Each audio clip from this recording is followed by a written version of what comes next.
ሰላም ጤና ይስጥልን አድማጭ ተመልካቾቻችን እንደምን ዋላችሁ እንደምን አረፈዳችሁ እንደምን አመሻችሁ በእያላችሁበት የሰዓት አቆጣጠር ዕለታዊ አበይት ጉዳዮች የተሰኘው ፕሮግራማችን አሁን ጀመረ። ከሰገነቱ ከማማው ላይ ሚኒሊክ ዛሬም ንጉስ ነው ፕሮግራማችን ጀምሯል። እስከ ፕሮግራማችን ፍጻሜ ድረስ ከኛ ጋር ቆዩ አድማጮቻችን። በትላንትናው ዕለት የተጠየቅ ፕሮግራም በሰዓቱ ሊቀርብ ባለመቻሉ ይቅርታ እንጠይቃለን። በዚያው ሰዓትም ማሳወቅ ነበረብን። የነበርንበት ውጥረትና ሌላ ስራ ላይ ስለነበረ ምንም ፋታ አላገኘንም። ጊዜው ካለፈ በኋላ ደግሞ እንደው ባለቀ ሰዓት ላይ ከመጻፍ ኦልሬዲ ሰዓቱ አልፏል። ስለዚህ ዛሬ አስቀድመን መጀመሪያ ለዛ ፕሮግራሙ ዲሌይ ዲሌይ ሳይሆን ባለመቅረቡ ይቅርታ እንጠይቃለን። በቀጣይ ተዘጋጅቶ የሚቀርብ ይሆናል። ለዛሬው አብራችሁን ስለሆናችሁ ከልብ እናመሰግናለን። ወደ ፕሮግራማችን ወደ ቻናላችን ለገባችሁ ምስጋናችን ከልብ ነው። በቀዳሚ ሁላችሁም ኃላፊነታችሁን ለመወጣት ላይክ አድርጉ፣ ከዛም ሼር አድርጉና በፌስቡክ ገጾቻችሁ ላይ ወይም በኤክስ ገጾቻችሁ ላይ እንደዚሁ የቀጥታ ስርጭቱ ጀምሯል ብላችሁ ጻፉበት። ይህን አድርጉና ተከታተሉን። እንዲሁ በዋትሳፕ በቴሌግራም እና በመሴንጀር በየግሩፖቹ እንደተለመደው በመላክ አስፈላጊውን ትብብር አድርጉ። ከሰገነቱ ከማማው ላይ ነው እየተከታተላችሁ የምትገኙት። በኢትዮ ሰገነት ሳተላይት ቴሌቪዥን በአራቱ ማዕዘን በኢትዮጵያ በሳተላይት የምትከታተሉን እንዲሁ ከልብ እናመሰግናችኋለን። በየሰዓቱ የፕሮግራም እንቅስቃሴዎቻችንን እየተከታተላችሁ አፕዴት የምታደርጉን፣ ሀሳብ የምታዋጡ፣ ገንዘብ የምታዋጡ፣ ሞራል የምታዋጡ ሁላችሁንም ከልብ ነው የምናመሰግነው። ቀሪውን ጊዜ ከእኛ ጋር ቆይታ ስታደርጉ ውይይት የምናደርግበት ለእናንተ ያሰናዳነውን መረጃ የምናቀርብበት ርዕሰ ጉዳያችን ተሸንፎ የተባረረው የብአዴን አምስተኛ ረድፍ ሌላ ሙከራ የኦህዴድ የሽንፈት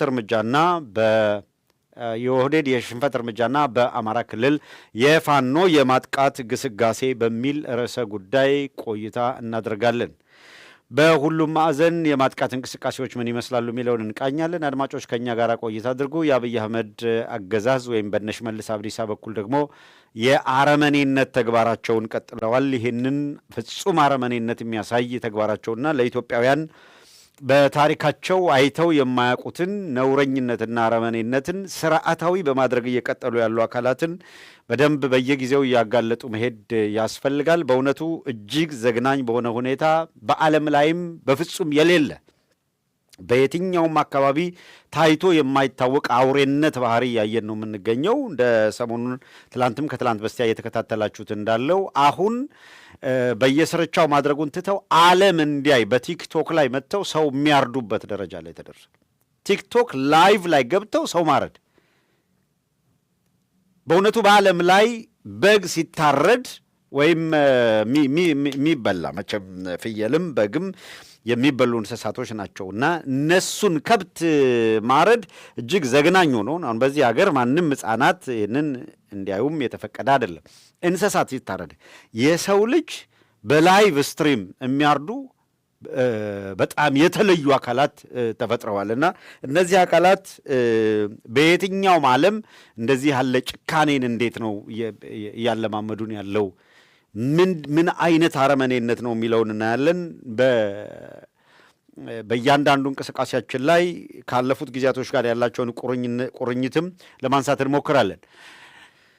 ከትላንት በስቲያ አሁንም የቀጥታ ስርጭት በማድረግ በላይቭ ስትሪም ገብተው እየቀረጹ በነገራችን ላይ ሆን ብሎ ህብረተሰቡ እንዲያይ እና ፍርሃት እንዲሰማው ለማድረግ ያለመ ወይም አሁን ያለው እንቅስቃሴ በነገራችን ላይ በመፍራት ወደ አባላ በማለት በመጨነቅ ምናምን ሳይሆን ይሄንን አረመኔ ቡድን የገባበት ገብቶ በፍጥነት ተሸናፊ አድርጎ ለሰራ ወንጀል በቁሙ እንዲቀጣ ማድረግ ያስፈልጋል። እነዚህ ከየስርቻው ተጎትተው መውጣት ያለባቸው ብቻ ሳይሆኑ በእውነቱ በማንኛው መልኩ የጋዳፊን ዕጣ ፈንታ በስለት ያገኙት እንደሆነ በእውነት ፈጣሪ መረድቶት የኢትዮጵያ ሕዝብ እነዚህ ለዓለምም ማስተማሪያ የሆነ ቅጣት ሊቀጡ የሚገቡ ቡድኖች ናቸው። ዳግመኛ በኢትዮጵያ አይደለም በሰው ልጅ ታሪክ እንኳን በስልጣን በፖለቲካ ገጽ ላይ እንደው በስህተት መታየት ያለባቸው አካላት አይደሉ። ባለፉት 8 ዓመታት እንዴት ያለ ጭካኔ እንዴት ያለ አረመኔነት በኢትዮጵያ ሕዝብ ላይ እየጫኑ እንደሆነ እያስተዋልን መሄድ ይኖርብናል። ዛሬም አንዳንድ ማሳያ ቪዲዮዎች እንደዚሁ እናቀርባለን። ባለፉት ጊዜያቶች እንዴት ያለ መከራ እንዳጸኑ ስናነሳ እንደነበረ ይታወቃል። ሽንፈት ያጋጠማቸው ቁጥር የሚወስዷቸው እርምጃዎች ናቸው። ኦፍኮርስ እነዚህ ተነስተው ግን ይሄ ግስጋሴ ወደ ምን መቀጠል አለበት፣ ምን አይነት መልክ መያዝ አለበት የሚለውን አይ ቲንክ በደንብ መነጋገር ያስፈልጋል። የብአዴን አምስተኛው ረድፍ አከርካሪውን ተመቶ ከተሸነፈ በኋላ ጓዙን ጠቅልሎ ወደ ኦህዴድ ኪስ ውስጥ ለመግባት ከፋኖ ውስጥ ከወላለቀ በኋላ ተረፈ አምስተኛ ረድፍ በውጭም በውስጥም መኖራቸውን በተቻለ መጠን ጠቆም ለማድረግ ሞክረናል። ይሄ ተረፈ ብአዴን ሰሞኑን የአማራ ፋኖ ብሔራዊ ንቅናቄ ወይም አፋብንን አፈርሳለሁ የሚል እንቅስቃሴ ጀምሯል። መቼም ሙታንን ሙታን ይቅበሯቸው ብሎ መተው ስለሚያስፈልግ ትተን ነበር። በእውነቱ ሙታንን ሙታን ይቅበሯቸው የመጽሐፍ ቅዱስ ቃል ነው። እኛ ህልው የሆንን ሕያዋን ሙታንን ለማንዘላዘል ምን እናደርጋለን ብለን ነው የተው ናቸው። እነዚህ ምንድን ነው ቀዝቀዝ ሲል የሚጨንቃቸው አካላት በየጊዜው አጀንዳ ለመፍጠር የማይቧጭሩት ነገር የለም፣ አልተሳካም። በጎንደር፣ በጎጃም፣ በሸዋ፣ በወሎ አንጃ ለመፍጠር ያልገቡበት ያላዩት መከራ፣ ያላዩት ስቃይ፣ ያላፈሰሱት ገንዘብ የለም። የሚፈጠር አንጃም የለም፣ ጠፋ። አንደኛው አንጃይተስ ዲስኦርደር ስትል ነበር። ከየት እንዳመጣችሁ ባላኩም በሽታውን። እነዚህ እንደዛ አይነት ነገር ናቸው። ከየት እንደሚያመጡት አላቅም። አሁን ብድግ ብለህ እንዴት አንዳንድ ሰው ልጅ እንደ ሰው የሚያስብ እንደው አእምሮ ያለው ሰው በዚህ ወቅት ይሄንን ሳደርግ ይሄንን በማድረግ ይሄ ኮንሲኩዌንስ ይመጣል ብሎ እንዴት ነው የማያስበው? በጣም ግራ ያጋባል። እና የእነዚህን የአምስተኛ ረድፎች መዝረክረክ መቼም አሳ ጎርጓሪ ዘንዶ ያወጣል እንዲሉት ነው። አንዳንዱ ዝም ብሎ ንክር አለ። ምንም መቼም እንደምታውቁት የቀዘቀዘ ገንፎ አይበላም አይደል? እርግጥ ባለሙያዎች ትንሽ ፈርፈር ያደርጉትና ከትኩሱ ገንፎ የተሻለ አድርገው በሆነ ቀምመው የሚሰሩት ነገር አላቸው። አንዳንዱ ግን ጨውም ቅቤም ዘይትም ምንም የሌለው በዛ ላይ የቀዘቀዘ ገንፎ ሆኖ ታገኙታላችሁ። ገንፎ ሰው በዛ ደረጃ እንዴት ራሱን ያዋርዳል? እንደ $20 ከፍለው ላንቃው እስኪበጠስ የሚያስነብቡት አንድ ገንፎ እኒኮ እንደው መለስበታለሁ። ርዕሱን ጠብቄ እመጣበታለሁ። ተሸንፎ የተባረረው የብአዴን አምስተኛ ረድፍ ሌላ ሙከራ በሚለው ርዕሰ ጉዳይ ላይ ዘርዘር አድርገን እንመጣለን። የኦህዴድ የሽንፈት እርምጃና በአማራ ክልል የፋኖ የማጥቃት ግስጋሴን በተመለከተ የምናነሳው ይኖራል። አሁንም ቆይታችሁ ከኛ ጋር ይሁን። ቀዳሚ እናድርገውና አድማጮቻችን፣ ዛሬ እንደምታውቁት ቡሄ ነው። ቡሄ ደግሞ ሁሉም ሰው ትዝታ አለው። ደብረ ታቦር ይባላል በአገራችን። ጎንደር አንድ ደብረ ታቦር የከተማ መጠሪያ ጭምር ነው። ምዕራብ ወሎ ላይ አማራ ሳይንት ደግሞ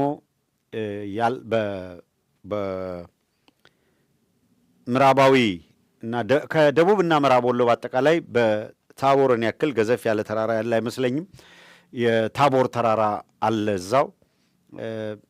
ይሄንን ተራራ ታቦር በማለት የሰየሙት ከክርስቶስ ልደት በፊት ወደ ቦታ ያቀኑ የጥንት የአይሁዳውያን ናቸው። እነዚህም ከቀዳማዊ ምኒልክ ጋር የመጡ ናቸው። ታቦተ ጽዮንን በአክሱም ከተከሉ በኋላ ተድባበ ጽዮንን ለመትከል ወደ አማራ ሳይንት ነው ያቀኑት። በአሁኑ ወቅት አማራ ሳይንት ተብሎ ያን ጊዜም አማራ ተብሎ ወይም አማራ ሳይንት ተብሎ ይጠራ የነበረ ቦታ ከደረሱ በኋላ ተራራውን ታቦር አሉት። ተድባበ ጽዮንን የኦሪት መስዋዕት መሰዊያ አድርገው የአብርሃም የይስሐቅ የያዕቆብ አምላክን የሚያመሰግኑበት መስዋዕት የሚያቀርቡበት አምልኮት የሚፈጽሙበትን ስፍራ ደግሞ 12 መውጫ በሮች በተፈጥሮ ያሉት ግዙፍ ተራራ ነው። እዚያ 12 መውጫ ላይ ያለው መውጫዎች ያሉት ወይም በሮች ያሉት ተራራ ላይ ደግሞ የተድባበ ጽዮንን በዚያ ተከሉ። የኦሪት መስዋዕትም እያቀረቡ አብርሃም አምላክ የይስሐቅ አምላክ የያዕቆብ አምላክን ያመሰግናሉ።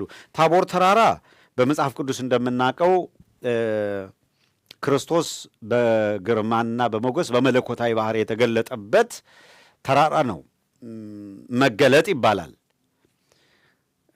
ከብሔረ ሕያዋን ኤልያስን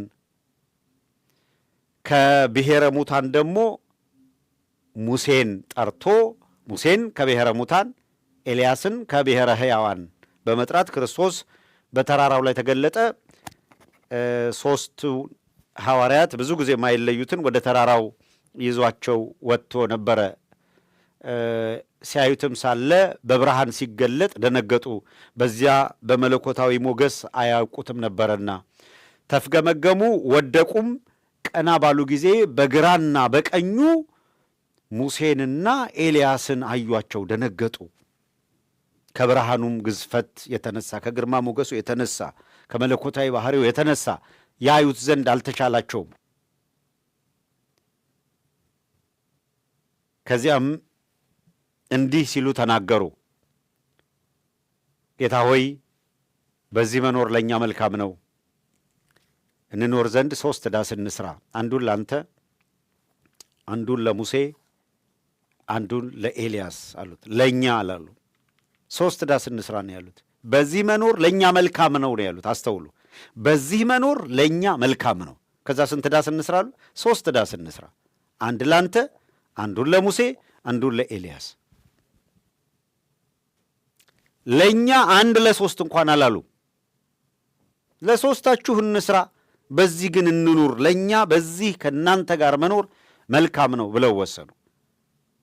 እኔ ከሚሉ ለእናንተ ወደሚለው አድርገው ነበርና ደብረ ታቦር በልዩ ሁኔታ በአገረ እስራኤል በእውነተኛው በማዕከለ ምድር በታቦር ተራራ ላይ በጣም በድምቀት ነው የሚከበረው። ኢትዮጵያ ውስጥም እንደምታውቁት ለዓመታት ከሙልሙል ዳቦ ዝግጅት ጋር ሩር ነው የሚባለው፣ ጫወታም አለው፣ የገና ጫወታም አለው። በገጠርም በከተማም በጣም እንግዲህ የተለመደ ነው። ደስ የሚል ትዝታ አለው። በልጅነት የቡሄ ጭፈራ አድርጎ ላለፈ ትዝታውን ያስታውሳል። እነዚህ ምስሎች ምንድን ነው ትዝታ ከሳቾች ናቸው። እንዲህ አለው ጴጥሮስ ኢየሱስን ምስጢር ገሃድ ሲሆን በዚያ በተራራ በአንድ ላይ እንኑር 3 ደስ እንስራ፣ አንዱ ላንተ፣ አንዱንም ለሙሴ፣ አንዱ ለኤልያስ። ተገለጠ ገጹ ከመጽጌረዳ ወርዶ ከለላቸው ደመና ጻዳ። ተለወጠ ገጹ ከመጽጌረዳ ወርዶ ከለላቸው ደመና ጻዳ። ጻዳ የሆነ ደመና መጥቶ ከለላቸው፣ ጋረዳቸው። መልኩ ተለወጠ፣ በብርሃንም ተሞላ። 3 ዳስ እንስራ፣ በዚህ ለእኛ መልካም ነው አሉ። ደብረ ታቦር በዛሬው ዕለት በድምቀት እየተከበረ ያለ ነው። ለመላው ኦርቶዶክሳውያን በተለይም በልዩ ሁኔታ ከአደባባይ በዓሎች አንዱ ሆኖ ነው የሚከበረው። ችቦ እንደምታውቁት በ12 አመሻሹ ላይ ይበራል። ከዚያ ቀደም ብሎ ልክ አመሻሹ ደንገዝገዝ ሲል ቡሄ የሚጨፍሩ ይወጣሉ። ምሽት እስከ እኩለ ሌሊት እንደዚህ ጭፈራዎች የቡሄ ጭፈራ አለ በየቤቱ። ከዚያ ደግሞ ይታደርና በማግስቱ ደግሞ እንደገና ጠዋት ተነስቶ የቡሄ ጭፈራ ይካሄዳል። በሁለት መልክ አለው። አንድ ፍጹም ባህላዊ የሆነው በየቤቱ የሚደረገው ነው። ሁለተኛው ደግሞ በቤተክርስቲያን በኩል ደግሞ እንደዚህ ያለ መንፈሳዊ ዜማ እያዜሙ መንፈሳዊ እሴቱን የሚያሳዩበት ነው። የመንፈሳዊ እሴት አለው፣ ባህላዊ እሴት አለው።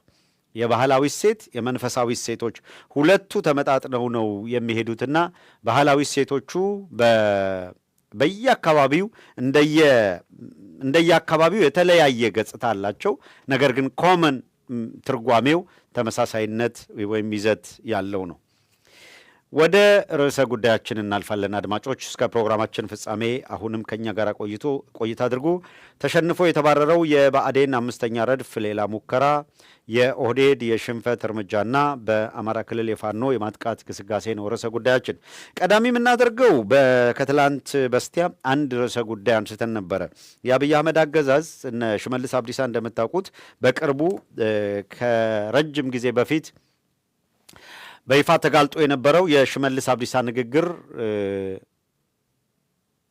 ሽመልስ አበራ ጆሮ ተርኮታል።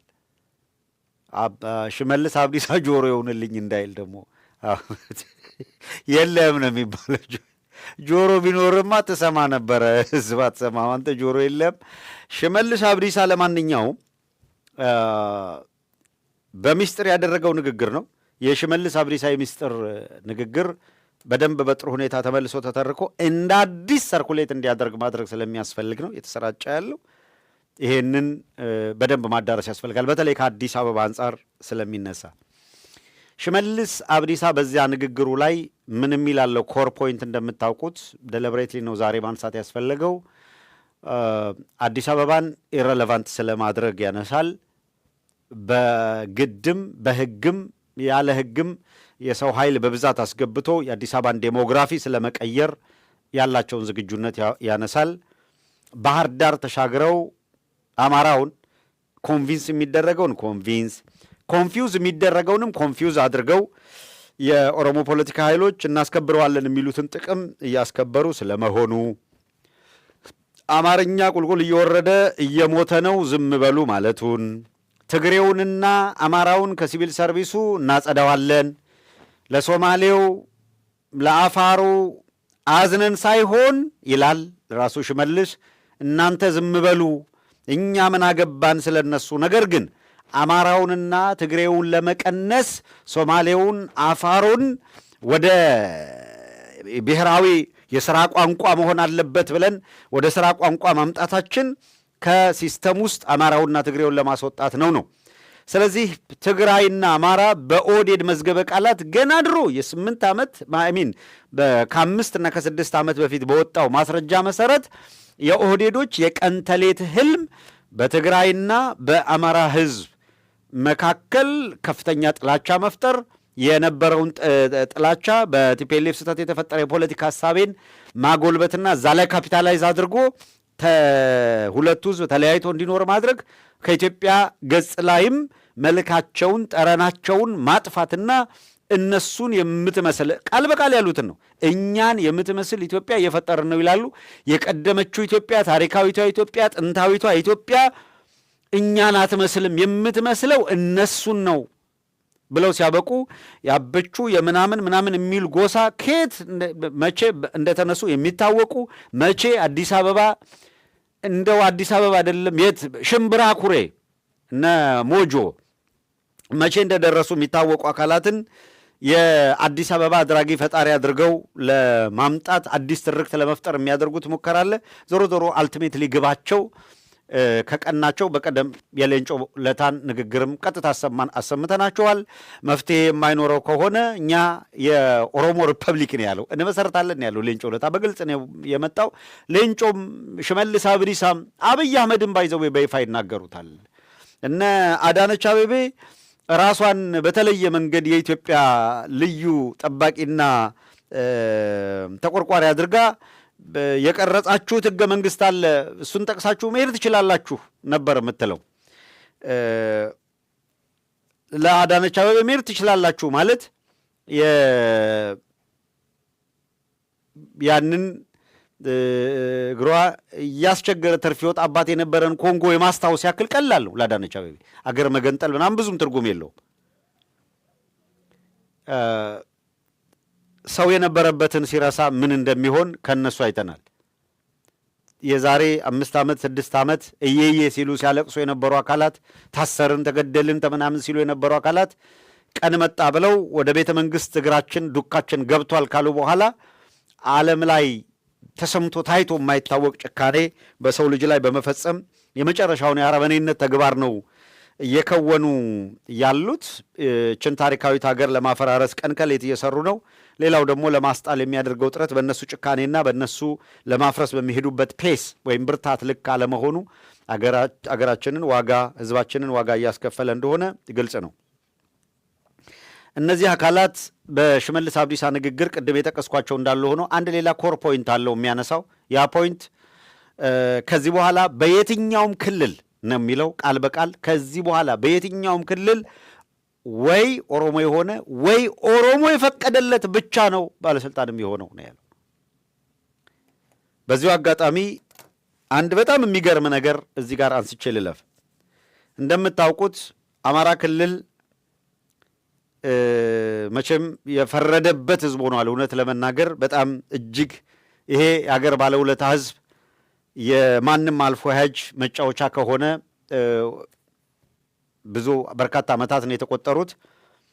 አሁን የከፋውና የባሰው ግን እንደ ቀንድ አውጣ አይነት ለራሱ ክብር የሌለው ደጋግሜ አንስቼዋለሁ።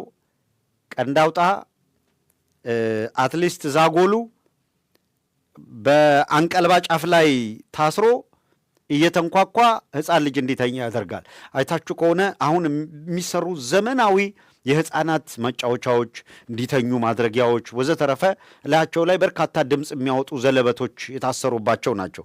የእኛ እናቶች ህፃናት የሚያዝሉበትን አንቀልባ ጫፉ ላይ ትንሽ የቆዳዋን አንቀልባ ይተለትሏትና ዛጎል ያስሩበታል። የሚመስለኝ መጀመሪያ የእውነት ለመናገር ለውበት ለመልክ እንደው ሲታይ እንዲያምር ነው። ግን እነዚያ ዛጎሎች ዋነኛ ሚናቸው ውበት ብቻ አይደለም። በሚሄዱበት ጊዜ አዝለዋቸው፣ በሚንቀሳቀሱበት ጊዜ አዝለዋቸው፣ በሚፈጩ ጊዜ እነዛ ዛጎሎች እርስ በርስ እየተጋጩ በሚፈጥሩት ድምፅ አሁን ሪላክሴሽን ኤንድ ስሊፒንግ ክላሲካል ብለው የሚከፍቱት ነው። 24/7 መተኛት ስትፈልግ የምትከፍተው ክላሲካል ያስቀምጡልሃል። ማይንድህን ስቲሙሌት እያደረገ እንድትተኛ ይረዳሃል። የእኛ እናቶች እንዴት በቀደመ እሳቤ ምን አይነት ህዝብ ነበረ የሚያሰኝ ነው ይህንን የሚያደርጉበት። ሰዎች ቀንድ አውጣ የምትባል ሰውዬ ሕፃን ልጅ ለማስተኛም ለውበትም ይጠቅማል የሚባለውን ዛጎል የዛጎሉን ያክል ጥቅም የሌላት ሰውዬ እንዴት አይነት ድንቁርና የተጠናወታት እንደሆነ ፎቶ ያላችሁ ካለ ላኩልኝ። አውሮፓ ሂዳ ከተመስገን ጥሩነህ ጋር ሴቭ ያደረግኩት መስሎኝ ነበረ ከአርካይቭ ላይ ስላጣሁት ነው። ከተመስገን ጥሩነህ ጋር አውሮፓ ሄደው ኤርፎን ሰጧቸው ማዳመጫ። ኤርፎኑን እንግዲህ በዚህ በጭንቅላት ላይ ነው አይደል የምታረጉት። ኤርፎኑ እንደዚህ ይመጣል እዚህ ጆሮአችሁ ላይ። ሰውየዋ እንግዲህ ቀንድ አውጣ እንደምታውቁት በመሃል ሞለል ብሎ ጫፍና ጫፍ ላይ ነው ሾል ሾል የሚለው። ከፊት እንደሆነ የሆነ ነገር ግንባር የሚመስል ነገር አላት። በአጋጣሚ እኮ ዝም ብላችሁ የምር ተኝታ ገለጥ አሁን ቤተሰብ ምናምን ሊሆን ይችላል። የተበላሸ ፓፓዬ ነው የምትመስለው እቺ ሰውዬ። በጣም ነውረኛ ቀንድ አውጣ የምትባል ሰውዬ ሹመት አጽድቅ ያለው አለች። የምን ሹመት? ምንድን ነው ይዘሽ የመጣሽው? ከመከላከያ ሌተና ጀነራል ጥጋቡ ይልማ የሚባልን ሰው የክልሉ ፖሊስ አዛዥ አድርጌዋለሁ። እንዴ የአብይ አህመድ አማራ ክልል የአብይ አህመድ የግል የፕራይቬት ካምፓኒው ማለት ነው። እንደፈለገ የሚቀልድበት እንደፈለገ የሚጫወትበት ቱ ቢሆንስ ከኦሮሚያ በላይ አማራ ክልልን ጢባጢቤ ይጫወትበታል አብይ አህመድ እና ባይዘወይ በህግ ከወሰዳችሁት የአንድ ክልል ፕሬዚደንት የትኛውም ክልል ፕሬዚደንት ቢሆን በአክቲቭ ዲዩቲ ላይ ያለን መከላከያ ያውም የመከላከያውን ጀነራል ከተመደበበት የመከላከያ ጀነራልነት አንስቶ ወስዶ የክልል ምናምን ማድረግ አይቻልም። ስልጣኑ መብቱ የለውም። የመከላከያው በህግ ከወሰዳችሁት የጦር ጠቅላይ አዛዥ ማን ነው? ጠቅላይ ሚኒስትር የሚለውን ስልጣን የሚይዘው አብይ አህመድ አሊ ነው። የኤታማዦር ሹሙ ብርሃኑ ጁላ ነው። እያንዳንዱ ጀነራል በሃይራርኪ ታዛዥነቱ ለብርሃኑ ጁላና ለአብይ አህመድ ነው እንጂ ለቀንድ አውጣ ነው እንዴ? እቺ ቀንድ አውጣ ይሄንን ሰውዬ በደብዳቤ ሹሚ ብለው አዘዛት። ፊርማዋን አስቀምጣ እኔ ሹመት የሰጠው ትላለች።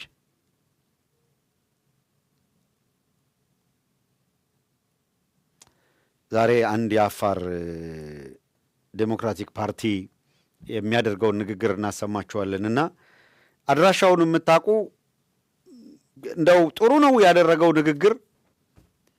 ኧረ ፈጠን ብላችሁ ከአማራው ጋር ያላችሁን ቦንድ አጠናክሩና ጥይት አይደለም በቃ እናንተ ትንሽ አንድም ሁለትም ማዳበሪያ ጨው ይዛችሁ ባህር ዳር ሂዱ፣ ይጠናቀቃል። የብአዴን ምናምን የሚባል ሰው መጀመሪያ እሷን ታሟሟታላችሁ፣ አለቀ። እኔ አሁን እየተፈጠረ ያለው የቦንድ ጥንካሬ ምን ያህል እንደሚያርበተብታቸው እንረዳለን። ምክንያቱም ስለሚገባን ነው።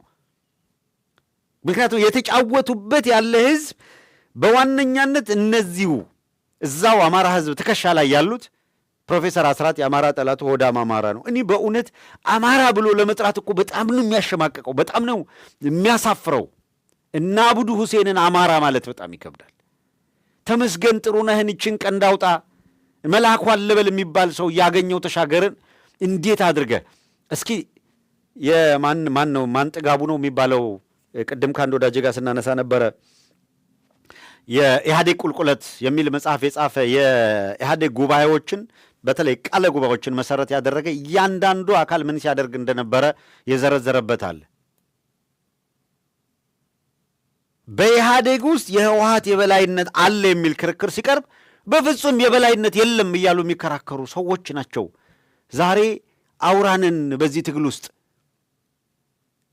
እኛንን በቃ ጸረ ወያኔ ታጋዮች ከኛ ውጭ የለም ባዮች ናቸው። በጣም የሚደንቅ እኮ ነው፣ የሚደንቅ የእውነት። ትላንት ምን እንዳደረጉ እናውቃለን። አሁን አብይ አህመድ ይሄንን ጥጋቡ የሚባል ሌተናንት ጀነራል አማራ ክልል ላይ የፖሊስ ኮሚሽነር አድርጎ መጀመሪያ ከፌዴራል ፖሊስ እንደምታውቁት ማን ነው ስሙን ላከው? ይሄ ዘላለም መንግስቴ የሚባል ዘላለም መንግስቴ ቤተሰቦቹ ወልዲያ አካባቢ ሰዎች ናቸው። እሱ ጨርቆስ አዲስ አበባ ተወልዶ ያደገ ነው። አብዛኛውን የዕድሜውን ክፍል ፖሊሱ ነው የሰራ። ወደል አሽከር ነው። የመጣ ሁላ የሚጭነው ወደል። እንግዲህ ያው በፖሊስነት ለረጅም ጊዜ ስለሰራ በፖሊስ ሙያ ከሆነ በሲኒየሪቲም ከሆነ ደመላሽ ወልደ ሚካኤል የሚባል አንኮላ ከሱ በላይ አይደለም። አንድ የሰማይ ስባሪ የሚያክል ስም የተሸከመ ዣንጥራር የሚባል ሰው እያለ አሁን አዲስ አበባን እና አዳነች አቤቤ ጠቅልለው ሲወስዱት ዣንጥራር ምንድን ነው የሚሆነው? ሁሌ ምክትል ሆኜ እኖራለሁ ብሎ ነበር የሚያስበው። ሊወስዱት ነው። ምን ያደርጉታል?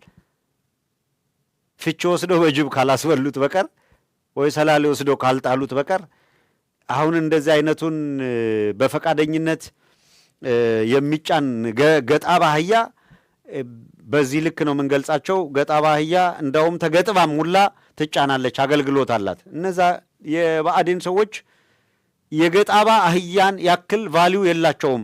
በጣም የበዛ የመሰላችሁ ካላችሁ ገጣባ አህያ በስንት ጣሟ፣ ገጣባ አህያ ስንት ጥቅም አላት። አሁን ይሄ ከአህያዋ የሚለየው ቆሞ በመሄዱ ካልሆነ በቀር ጎንበስ ቢል ከአህያዋ የባሰ አይደለም። እስኪ እንየው። አብዱ ሁሴን የሚባል ሰው ቡላ አህያ ነው የሚመስለው ራሱ። አማራ ስለተፈናቀለ አይደለም፣ አማራ ፊንፊኔ አትግባ ስለተባለ አይደለም። ስልጣን ተፈለግ ነው። ስልጣንን ህገ መንግስታዊ በሆነ መንገድ የማግኘት። አሁን ይህንን እስቲ የሚከራከር ሰው አለ? አማራን ወክያለሁ ብሎ ሂዶ አዲስ አበባ አማራን ወክያለሁ ነው የሚለው። አማራ ክልል ምክትል አድርገውታል እነ ሽመልስ አብዲሳ። ባህር ዳር ላይ ውዶ አዲስ አበባን ፊንፊኔ እያለ ይጠራታል። የአፄ ዳዊት ከተማ በራራን፣ የአፄ ምኒልክ የእቴጌ ጣይቱን አዲስ አበባ ዓለም የሚያውቃት ዓለም አዲስ አበባን በአዲስ አበባነቷ ነው የሚያውቀው። ኢትዮጵያን እንኳን አዲስ አበባ ብለው ነው የሚጠሩት። አሁን የእውነት ከዚህ ገጣባ አህያ በስንት ጣሟ ያልነው ትክክል አይደለም?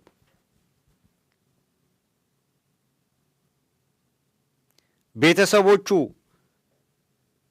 አህያ ካላቸው ሁለቱን አወዳድረው ወልደነዋል ብለው ካልሆኑ በቀር አህያዋ የተሻለ አጠቅማቸው ለቤተሰብ። ግን ይሄንን ወልደውት ነው። አህያዋን ገዝተዋት ወይ አርብተዋት ነው ሊሆን የሚችለው።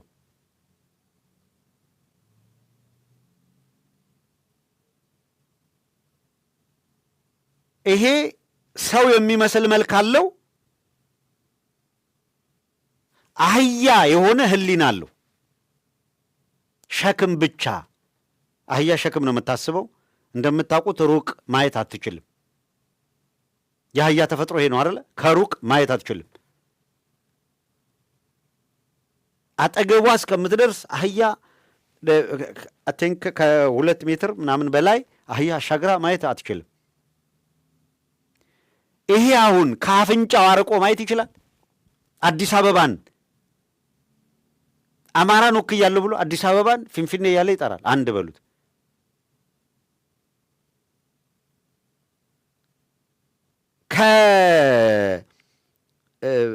ምንድን ነው ከአለቆቹ ሞገስ አገኛለሁ፣ ክብር አገኛለሁ የሚል እኮ ነው። በቃ ሽመልስ አብዲሳ አንዳንዴ አዳነች አቤቤ የማትለውን እኮ ይሄ ይላል። እኔ በምን ፈልገው ነው የሚያገኟቸው የሚለው ግራ ይገባል። የእውነት አሁን ይሄንን ወደ ለአህያ ከየት እንዳገኙት አላቅም። ፈልፍለው ያመጡትና እንደው ሰው ከ1000 ሄክታር ውስጥ እንዴት ነው አንድ እንክርዳድ ተፈልጎ የሚገኘው? አማራ ውስጥ ያሉ እንክርዳዶችን እያመጡ ስልጣን የሚሰጧቸው እንደዚህ ያሉትን ነው። ህዝቡን የሚጨፈልቁት የሚገዙት በእንደ ያለው ነው። ጎጃም ስትሄድ ቀንድ አውጣዋ ነው ያለችው። ወደ ወሎ ስትመጣ ይኸውልህ ይህን ወደ ለአህያ ነው የምታገኘው።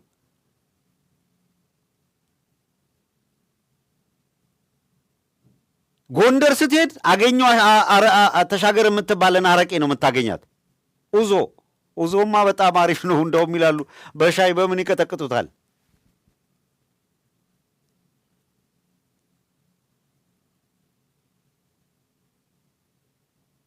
መላኩ አለበልም ይባላል።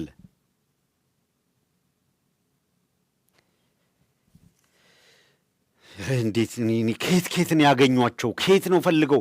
ተመስገን ጥሩነህ የሚባልን ሰውዬ ከየት ነው ፈልገው ያገኙት? አሁን ደግሞ ሌላ መጡ። ይኸውልህ እቺ ቀንድ አውጣዋ ከመከላከያ ውስጥ ይሄንን ሹመት ስጪ ብለው አዘዟት። አማራ ክልል አምጥቷል። አንድ ወባ ነው ሌተና ጀነራል ጥጋቡ ይልማ የሚባል አንድ ወባ አማራ ህዝብ ላይ ደግሞ አምጥተዋል። የመከላከያ የጤና ምናምን መምሪያ ኃላፊ ሆኖ ረጅም ጊዜ ሰርተዋል። እና ወባ ሊከላከል ነው ወይ የመጣው አማራ ክልል? ለአንድ ወዳቼ እንደዛ ስለው ነበር። አማራ ክልል ፖሊስ ኮሚሽን አድርጎ ያመጣው የጤና ባለሙያውን ወባ እንዲከላከል ነው፣ ጸጥታ እንዲያስከብር ነው በመሰረቱ።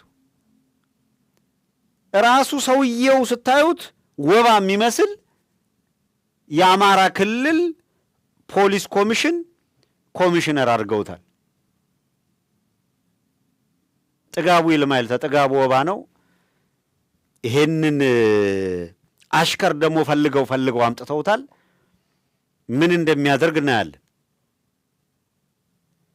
በዚሁ አጋጣሚ ወደ 5 የሚጠጋ ሰው አናግረዋል ስጠይቅን አብይ አህመድ አማራ ክልል እንላካችሁ ብለው ከመከላከያ ጀነራሎች መካከል የተወሰነ አነጋግረዋል። እዛ ላይ ትክክል ትንሽ ጠንከር የሚለው ቢጫ ወባ ነው መሰለኝ። ቢጫ ወባ ጠንከር ትላለች። ይሄ ቢጫም አርጉት ምንም ግን በቃ አማራ ክልል ላይ አንድ ወባ አምጥተውበታል ለህዝቡ ኮሚሽነር አድርገው የፖሊስ ኮሚሽነር አድርገው እሱን ለማለት ነው የፈለግኩት። መከላከያ ጡረታ የወጣ የመከላከያ አባል ከሆነ ጡረታ ወጥቷል የለም የክልሉ በራሱ አቅም ካለው ይህንን ሰውዬ አምጥቼ እዚህ ቦታ ኃላፊነት ልስጥ ይችላል። በጡረታ የወጣ ምሳሌ ጀነራል ተፈራ ጡረታ በነበረበት ጊዜ ሹመውታል። ጀነራል አሳምነው እንደዛ ሹመት ተሰጥቶት ሄደዋል። ኃይሉ ጎንፋ ኦሮሚያ ላይ ሄደዋል ምናምን። ይሄ በጡረታ የነበሩ አመራር ላይ ያልነበሩ አካላት አክቲቭ ዲዩቲ ላይ ያለን የመከላከያ ሰው ግን አብይ አህመድ ነው የሚሾመው። አማራ ክልል ፖሊስ ኮሚሽን አድርጎ የሾመው አብይ አህመድ ነው። ዘላለም መንግስቴን ቀንዳውጣ ከፌዴራል ፖሊስ ና አንተ ታስፈልጋለህ ብላ ጠርተው አይደለም። ከፌዴራል ፖሊስ ወዴዶች ሂድና አማራውን አስገብር ብለው ላኩት። ተንከባለለ። ይሄ ድቡልቡል ተመልሶ ሄደ። አሁን መልሰው የፌዴራል ፖሊስ እዛው ወደ ነበረበት ቦታ ላይ ተመለስ ብለውታል። እሱን ቀንዳውጣ ናት አሁን እሱን ያዘዘችው። እንዴት እንደሚጫወቱ በህዝብ ጀስት እንድታቁት ያክል ነው ይህንን ለማንሳት የፈለግኩት። ሌላው የሰሞኑ ቀልዳቸው አይጠገብም። እንደምታውቁት እንድ ወዳጄም አሁን ሲለኝ ነበረ ከኤርትራ ላይ አሰብን ለኢትዮጵያ ከኤርትራ አሰብን እናመጣለን። እሺ ከኢትዮጵያ ያለ አዲስ አበባ እንወስዳለን። አሁን እንደዚህ ያለ በዘራቸው አይድረስ የሚባለው አይደል? ለኢትዮጵያ ህዝብ አሰብን እናመጣልሃለን፣ አዲስ አበባ እንወስድብሃለን። አዲስ አበባን ከህዝብ ላይ ከኢትዮጵያ ህዝብ ላይ እያለ አዲስ አበባ ከኛ ብሎ የነጠቀ አካል አሰብን ለአንተ ጥቅም ያመጣዋል። እንደው ቢያመጣው እንኳን ከኤርትራ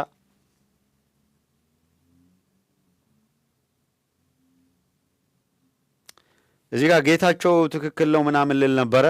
ልቶ የጌቾን ዛሬ አይ ቲንክ ብዘላት ይሻላል መሰለኝ ጌቾ። ምክንያቱም እንደምታውቁት ዛሬ ቡሄ ነው።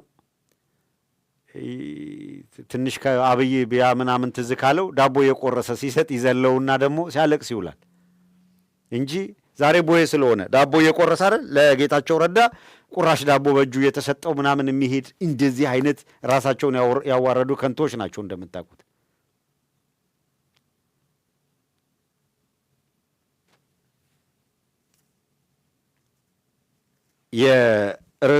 ርዕሰ ጉዳይ ላይ እንምጣ።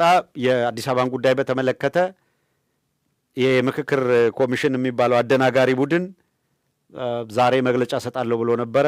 ዛሬ መግለጫ መስጠት አልቻሉም። መግለጫ ሰጡ አልሰጡ አንድ ነገር እርግጠኛ ሁኑ፣ ሁልጊዜም ከዚህ ምክክር ኮሚሽን የሚጠበቅ ውጤት የለም። ውጤት የሚጠበቀው የጋራ አንድነት ፈጥረው አድቫንስ አድርገው አዲስ አበባ እንሄዳለን፣ የስርዓት ለውጥ ይመጣል፣ ኢትዮጵያ ውስጥ ከዚህ በኋላ ከጦርነት ከቀውስ የወጣች ኢትዮጵያ ወደ ዲሞክራሲ የምትሸጋገር ኢትዮጵያ እንድትመጣ እንሰራለን፣ በእኩልነት መርህ ላይ የተመሰረተ ስርዓት እንዲኖር እናደርጋለን። ይሄንን ተሞክሮ የወደቀ ህገ መንግስትና የፌዴራል ስርዓት በህዝብ መካከል በሚደረግ አዲስ በህዝብና በመንግስት መካከል የሚደረግ ማህበራዊው ሊፈጸማል ያሉበትን እንደ ኢሹ መውሰድ ይቻላል። አርበኛ ዘመነ ካሴ ከውጭ ሚዲያ ጋር ባረገው ቃለ ምልልስም አልቲሜትሊ ግባችን ህዝብ የስልጣን ባለቤት ማድረግ ነው ብሎ ኮይን ያደረገበት መንገድ ምን ያህል በየጊዜው ፕሮግሬሲቭ የሆነ የፖለቲካ እሳቤ እያሳደጉ መምጣታቸውን የትብብሩ ማዕቀፍ እንደዚህ ያለውን በመሪነት ይዞ የመጣበትን መንገድ ምን አይነት ትርጉም ሊኖረው እንደሚችል መረዳት፣ ነገሮቹን በጥንቃቄ በብስለት እየተከታተሉ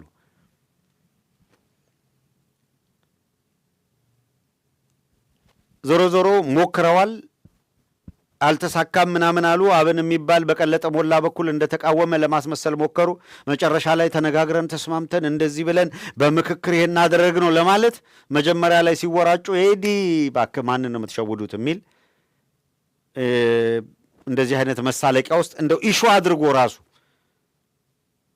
ቀለጠ ሞላን እንደ ተቃዋሚ ወስዶ የሆኑ ሚዲያዎች ዝም ብሎ ለማዳመቂያ ሊጠቀሙት ይችላሉ። ስትራቴጂካሊ አማራን የጎዱ የሚመስላቸው በአማራ ላይ እንደ አብዱ ሁሴን እንደ ቀለጠ ሞላ አይነቱን ሰው ፊገር አድርገው ወደፊት በማምጣት ሊጫወቱ ነው የሚሞክሩት። አሁን ግን ጀግና የህዝብ ልጆች ፖፕ አድርገው ከፊት ለፊት ገጽ መጥተዋል።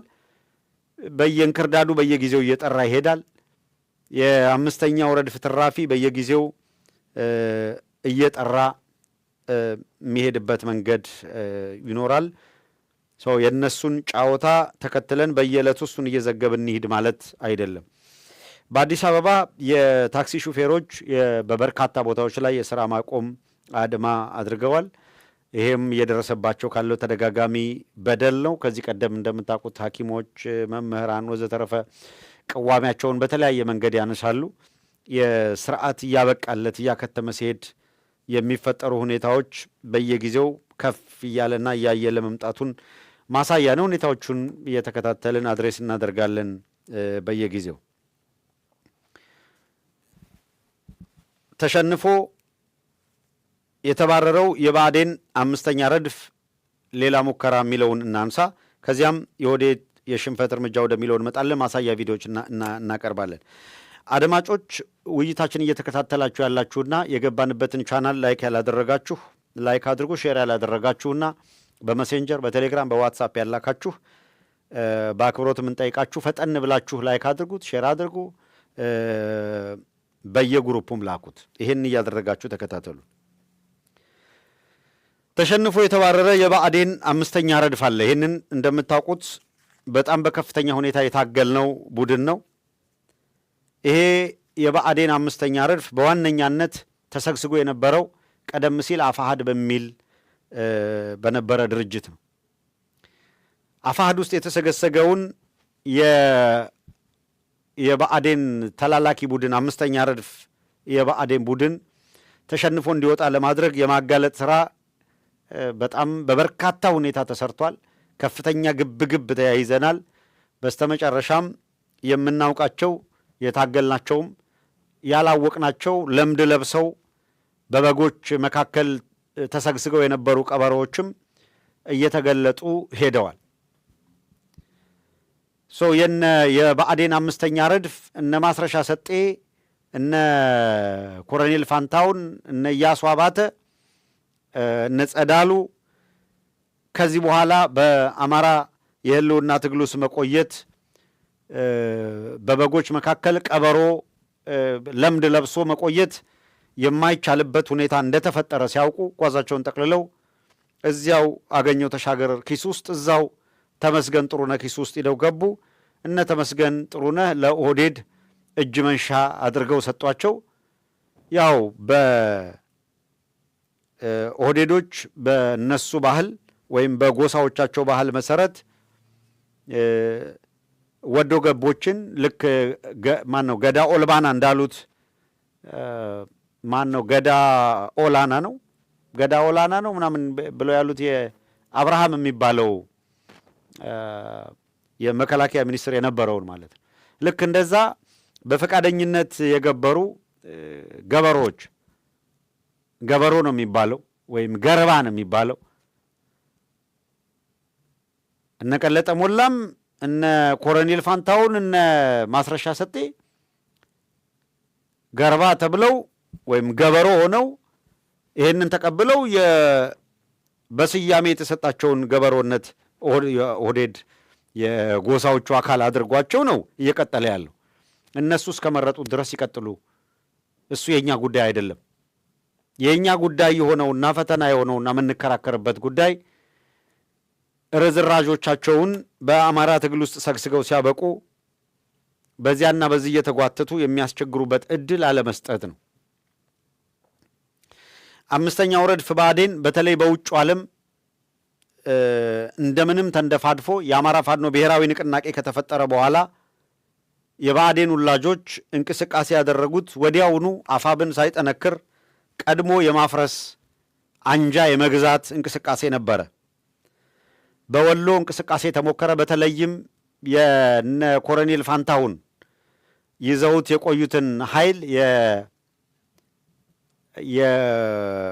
የወሎ ቤት አማራ እዝ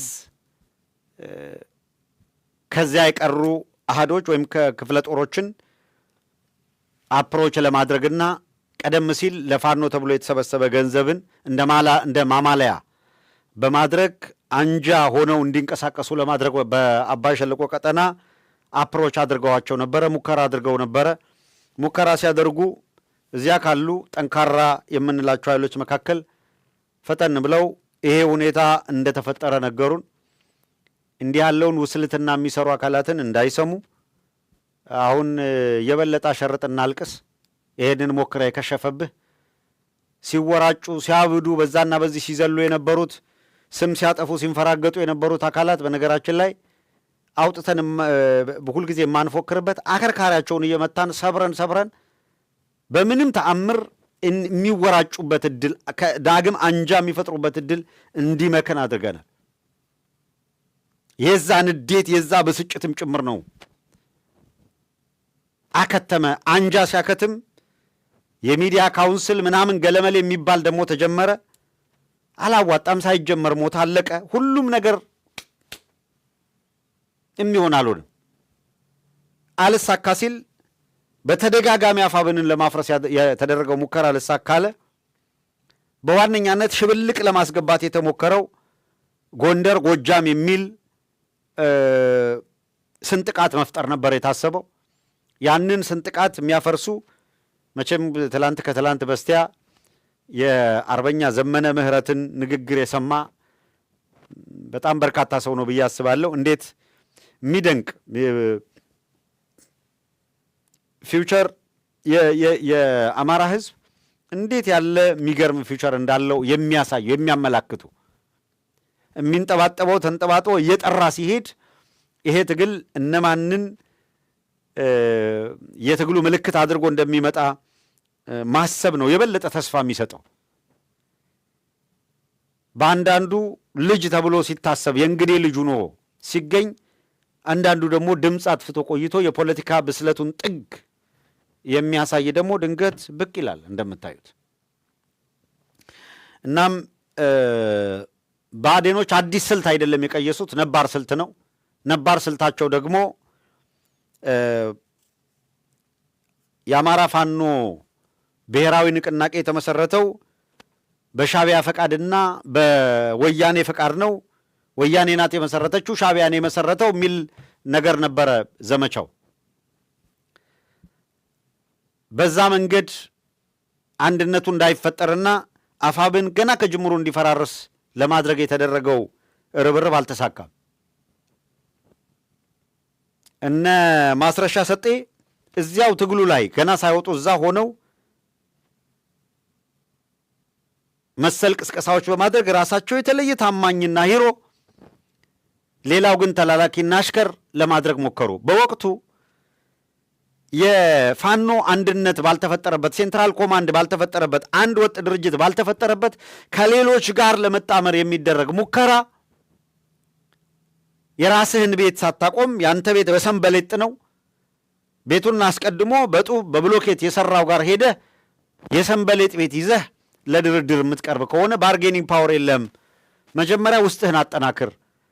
መጀመሪያ በአሸዋ ላይ የቆመውን በአለት ላይ አድርገው መስርተው ያንተ ቤት ጥንካሬ ነው ከሌላው ጋር እኩል አቻ አድርጎ ለድርድር፣ ለንግግር፣ ለአቻነት ፉክክር የሚያበቃ እሱን ፕሪንሲፕል እሱን መርህ ይዘን እርስ በርስ ሊያጓትት የሚችል ነገር የሚናገሩትን አካላት በሙሉ ከሌ ሳንመርጥ መተቸታችንን እንደ መሽገር ተጣብቀው የእኛን ከበጎ እይታ ለትግሉ ከማሰብ የሚመጣ ትችትና አስተያየት በሚፈልጉት መንገድ ማኒፑሌት አድርገው እየተጠቀሙ የፈለጉትን አጀንዳ ሲያራምዱ የቆዩ አካላት እንደ ትሮይ ፈረስ በመረጡት አቅጣጫ ሁላ የሚጋልቡን ለሸክም የተፈጠረን መስሏቸው ብዙ ሙከራ አድርገዋል።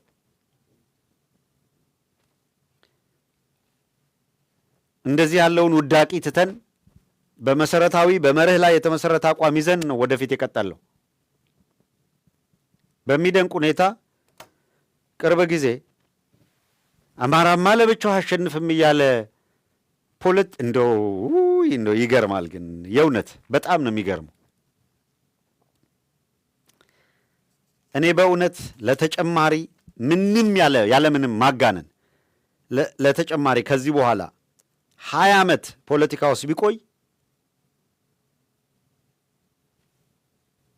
የፖለቲካ እጅና እግር አይደለም ጣቷን አያቃትም። ከ20 ዓመት በኋላ ሊገባ አይችልም ፖለቲካ።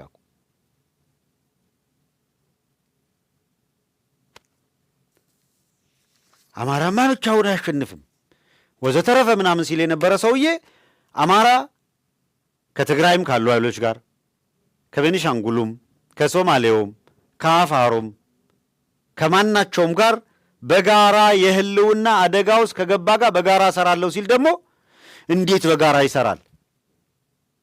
ራሴን ችዬ ቆማለሁ ሲል አይ ለብቻውም አያሸንፍም። ማነህ አንተ የስነ ልቦና መርማሪ ያደረገ?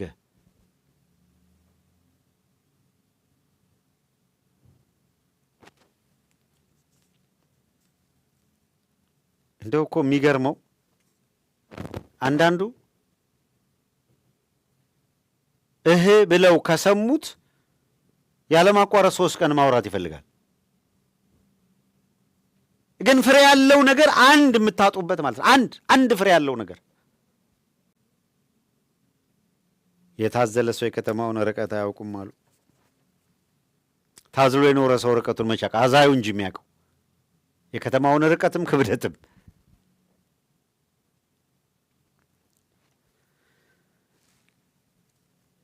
አንዳንዱ ለመታዘልም አይመችም። እውነት ለመናገር ዘልዛላ ነው። አዝለኸው ለመሄድ እንኳን በእግሩ ሊራመድ አዝለኸው ለመሄድ የማይመች ዝርክርካል። ሰብስበህ አንቀልባ ብታስረው ዝም ብሎ ሲንጠለጠል የሚውለው የጻድቅ በየባዝራት ተንጠልጥላ ቀረች እንደሚባለው እንኳን ራሱን ችሎ ሊራመድ።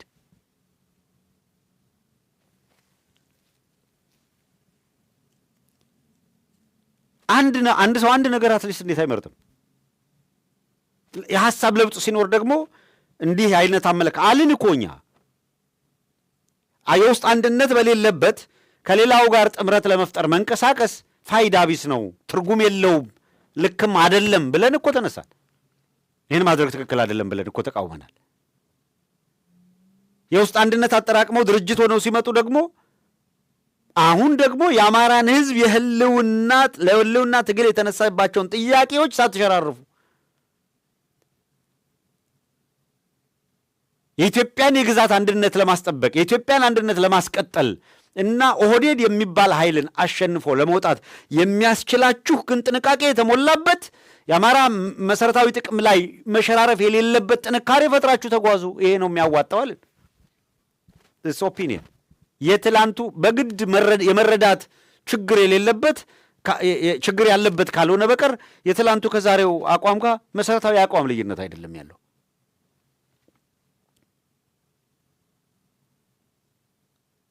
አንድ ሰው የትላንቱን አቋሙን ከቀየረ እንኳን ትላንት የነበረኝ እሳቤ አቋም ይሄ ነው፣ ዛሬ ባለኝ እውቀት፣ ዛሬ ባለኝ አረዳድ ደግሞ ይሄን ያለኝ ብሎ እኮ መግለጽ ይቻላል።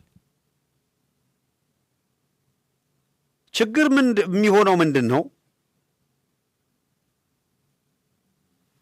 $20 ምላስ ስታከራይ ግን የተከራየህ የሚሰጥህን ብቻ ነው የምታነበው። ማይክራፎን በራሱ የተመረጠ ድንቅ ጥሩ የምትሉት እሳቤ አያመጣም። የተመረጠ ድንቅ ጥሩ እሳቤ የሚያመጣው ሰው ነው። ማይክራፎኑ የሰጠኸውን ነው የሚያስተላልፈው። እና አንዳንድ ሰው ከሌ እኮ ይሄን አለ፣ ከሌ እኮ ይሄን አነበበ። ማይክራፎን አትቀየሙ፣ የሰጡትን ነው። ባትሪ ሲያልቅ ባትሪ ነው የምታጎርሰው። ማይክራፎኑን ቻርጅ ይፈልጋል። ጆተኒ ፍራንክ ካልሰጠኸው ኳስ አይተፋም። እንደ ጆተኒ ሳንቲም አጉርሰህ እጁን ስትኮትተው ኳስ ያንጠባጥባል።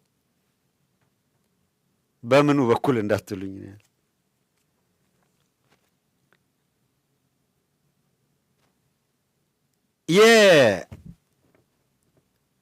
የአማራ ህዝብ ትግል ዝም ብሎ የሆነ አልፎ ያጅ የሚጫወትበት ዘመን አብቅቷል። መሪ ድርጅት ወልዷል። በመሪ ድርጅቱ ይመራል። መሪ ድርጅቱ የባለገ እንደሆነ የተሳሳተ እንደሆነ ደጀን ህዝቡ ያርቀዋል።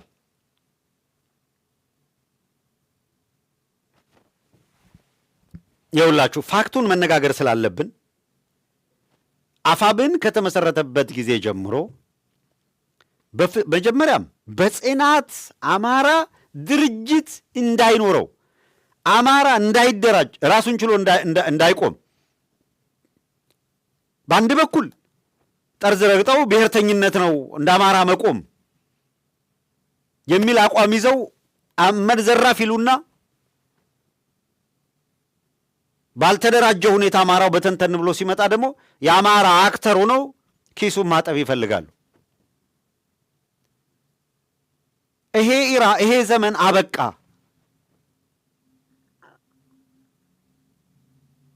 አማራ ተደራጀ፣ ራሱን ችሎ ቆመ። የማንም ጥገኛ መሆን ሳያስፈልገው እደግመዋለሁ። በነገራችን ላይ ከፍተኛ የምንላቸው አመራሮች በአፋብን ውስጥ ከፍተኛ የምንላቸው አመራሮች መካከል በኋላ ያገላለጽ ስህተት መሆኑን ያገላለጽ ስህተት የነሱ እኛ ሳይሆን የነሱ ያገላለጽ ስህተት መሆኑን የተረዳ ነው። ጉዳዩን ምን ለማለት ነው የሚለውን ፐርሰናል ጠይቀን የተነተኑበትን እና ያስረዱበትን መንገድ ስናውቅ ነው። ታዲያ ይሄን ለማለት እኮ የተጠቀማችሁት ወርድ ትክክል አይደለም። ከሌላው ጋር አብሮ ማይሰራ ከሆነ የሰፈር ሽፍታ ይሆናል የሚል አገላለጽ ትክክል አይደለም። ሌላው አካል ከኔ ጋር ካልሰሩ የሰፈር ሽፍታ ነው የሚሆኑት ብሎ እንዲያስብ ነው የሚያደርገው። ይሄ ልክ አይደለም፣ አገላለጽም ልክ አይደለም። ዋት ደዝ ኢት ሚን? ይልቅ ይሄ ደግሞ እንግዲህ የአነጋገር የወርድ ስህተቶች ማናችንም በተለያየ ጊዜ የምናመጣው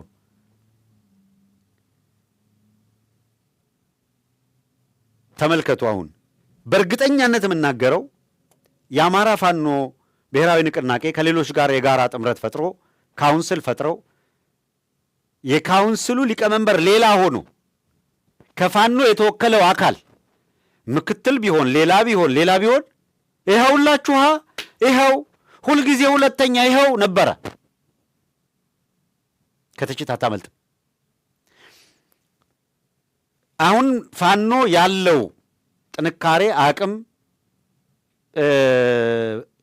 በትጥቅም አክቲቭ ዲዩቲ አክቲቭ የሆነ ትግል ውስጥ ያለም መሆኑ አጠቃላይ የማስተባበርና የሂደቱ መሪነት ሚና መወጣት አለብን የሚል አቋም ይዘው ትብብር እንፍጠር የሚሉት አካላትም ይሄንን ኮንቪንስብል ነው እንቀበላለን ብለው ተቀብለው ሲመጡ መጥተዋል ተብሎ ደግሞ ሲገለጽ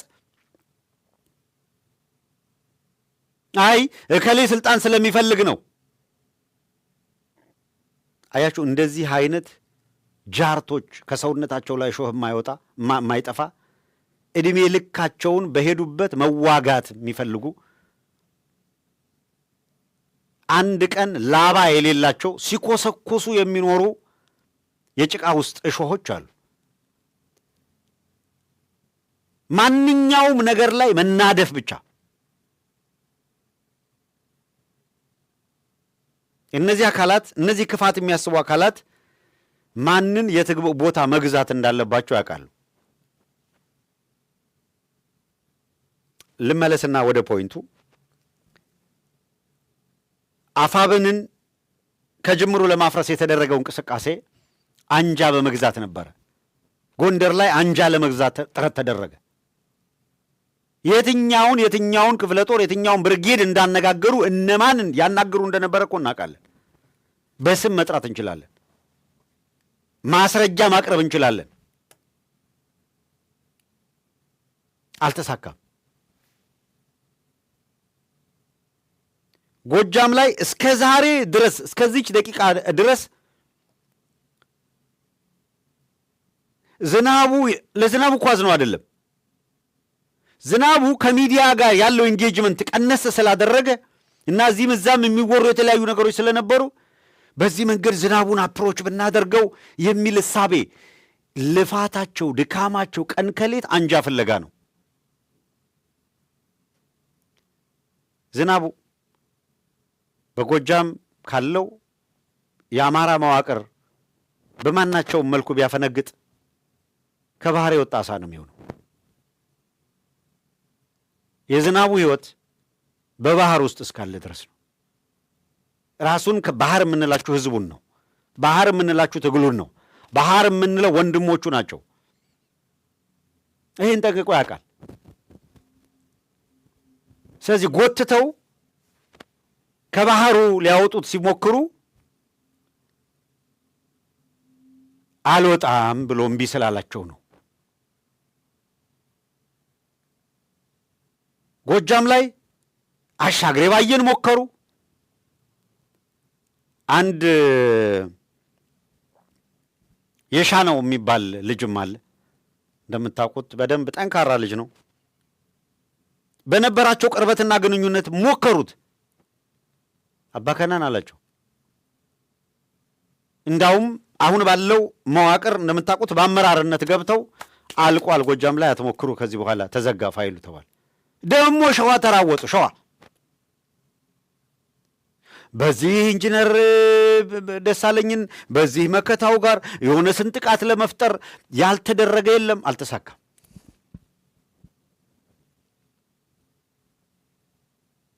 ወያኔ እኮ በተለየ መንገድ ጠላት ያደረገችው የሸዋ አማራን ነው። አንዳንዶቹ እኮ እኛ ነው የነገርናቸው። መለስ ያለውን አምጥተን ኢንተርቪውን አምጥተን ስንለው ይሰሙና አብረው ኑረን እኮ እናውቃቸዋለን። የተባለውን መድገም የሚቸገሩ ሰዎች እኮ ናቸው። አሁን ተንታኝ ሆነናል ብለው ፈተና ሊደቅኑ የሚሞክሩት ማለት ነው። ጌታዬ የዝንብ ዕድሜ ለ100 ዓመት ቢረዝም ማር አትሰራም። ያው ቆሻሻዋን ነው የምትሸከመው። 100 ዓመት ብትጨምርላት ተፈጥሮዋ ቆሻሻ መሸከም ስለሆነ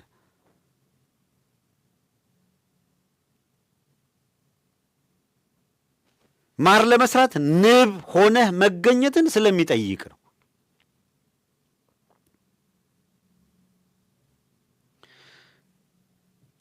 ግራ ያጋባችኋል አንዳንድ ጊዜ።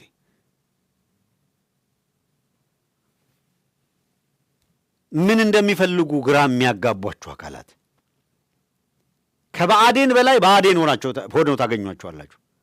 ግን የሚጫወቱበት ሜዳ ነው ልዩነቱ። ሜዳው የአማራ ሕዝብ የትግል ሜዳ ላይ ነን ይሉሃል። የሚጫወቱት ግን ከብአዴን በላይ የብአዴንነት ሚና ነው። ኮንስትራክቲቭ የሆነ ትችት አይደለም፣ ገንቢ ሳቢ አይደለም የሚመጣው።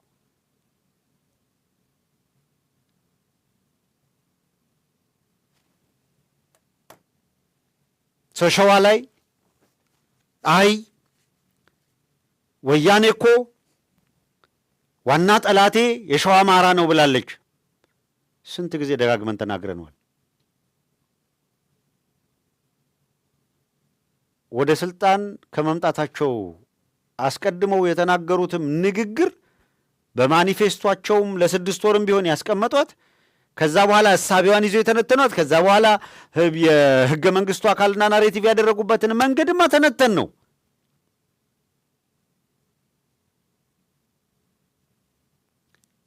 ስለ ትላንት አይደለም አሁን እያወራን ያለ ነው፣ ስለ ዛሬ ነው። በፈለግከው መንገድ ተርጉመው፣ በፈለግከው መንገድ ተንትነው የብአዴን ውላጅ ካልሆነና ኦህዴድ ተልኮ ሰጥቶት የኦህዴድን ጭንቅ የሚጋራ ሰው ካልሆነ አጣየን ማን ነው 9 ጊዜ ያወደመው? 10 ጊዜ አሁን በስንት ክፍል ነው አጣዬን እንዴት እንዳወደሙት የተረክ ነው። አሁን ለሸዋ ደራን የቆረጠመው ማን ነው?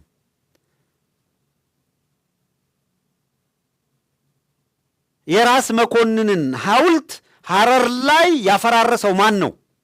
በ27 ዓመት ውስጥ የራስ መኮንን ሐውልት ፈርሷል? በሚገባቸው ልክ ፕሮሞት አልተደረጉም ካልሆነ በቀር የራስ መኮንን ሐውልት እናፍርስ የሚል ነበር።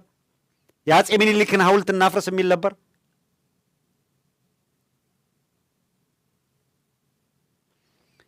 ጃንሆይ በሕይወት ኖረው የሕይወቴ ትዝታ ነው አላቸው። ሕይወቴና ምንድን ነው ትዝታ፣ ሕይወቴ ትዝታ አንድ መጽሐፍ እኮ አላቸው የጃንሆይ።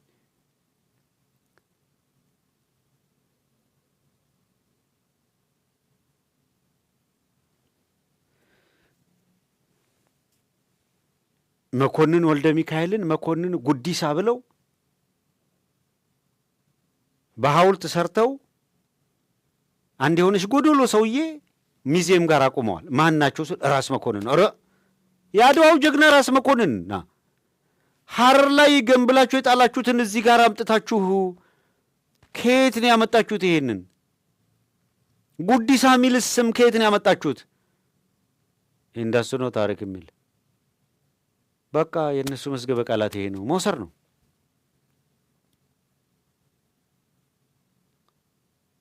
ካራቆሬን፣ አጣዬን፣ ጀዋሃን ማን ያወደመው?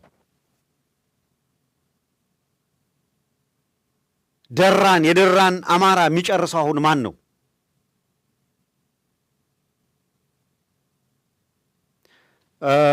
አውራ ጎዳናን ታፔላ ተክሎ የኛ ነው እያለ ያለው ማን ነው?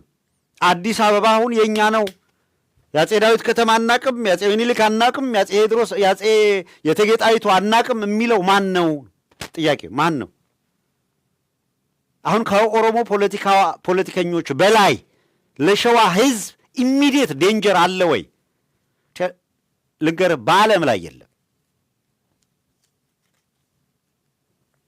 ለሸዋ ሕዝብ ከኦህዴድ የከፋ ጠላት በዚህ ወቅት የለውም።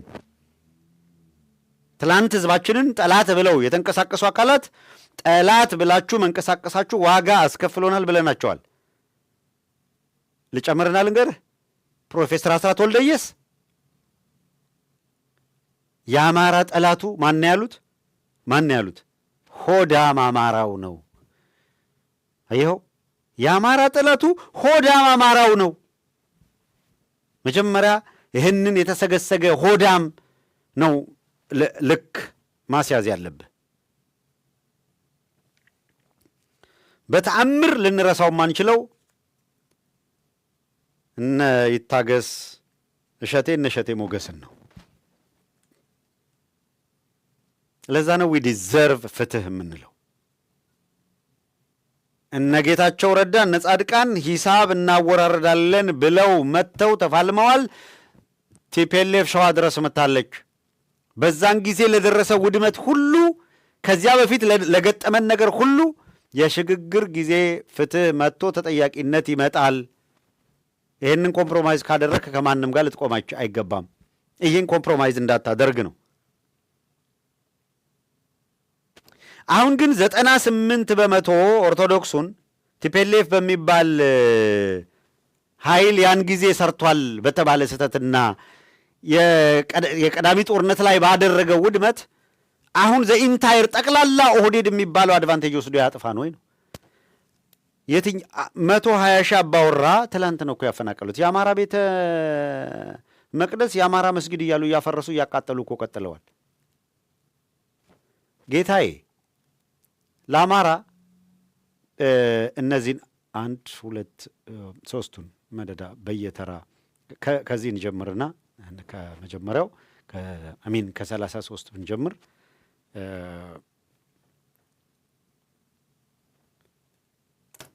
እንግዲያው ጠላት እና ኢሚዲየት ዴንጀርና አደጋ ማን ነው የሚለውን እንድታየው ካስፈለገ እንጨምርላለን። ሰሞኑን ግን አሁን ይህንን ቢያንስ ተከታትለን አይተን ምን እየተደረገ ነው፣ ምን እየሆነ ነው የሚለውን በደንብ እንድንረዳ እንድናውቀው ያግዘናል። እስቲ ተከታተል ይኸው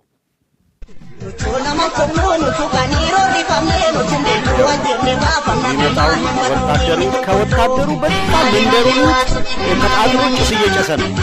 አቃጥሎ ነው የመጣው። ከዛ ይኸው ክብሪቱን ያሳያል።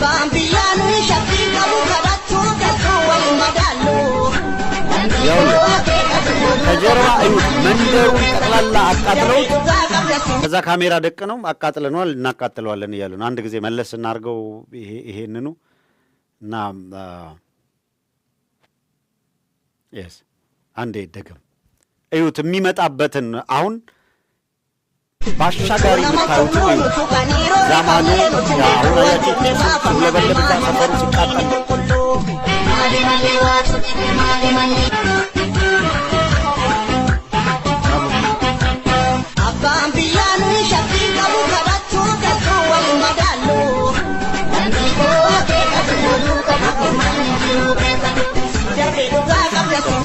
Agayo guya fide, agayo guya fide,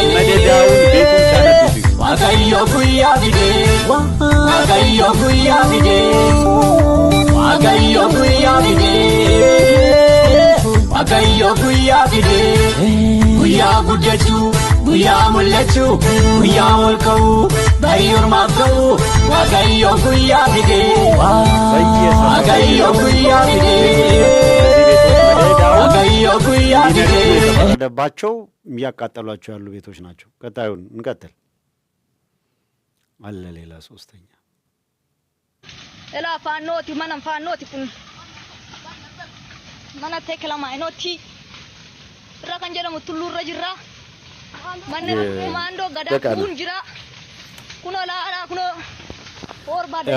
እያንዳንዱን እየተከታተሉ በየቦታው ላይ በእሳት እየለኮሱ ያነደዱ ቤት ውስጥ ሕፃናትና አሮጊቶች ባሉበት እሳት ለኩሰው ያነዱታል።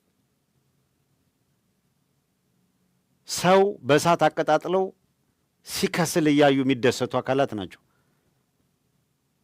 ተመልሼ ስለ የትኛው ጊዜ ስለኛው ዘመን እንዳወራህ ነው።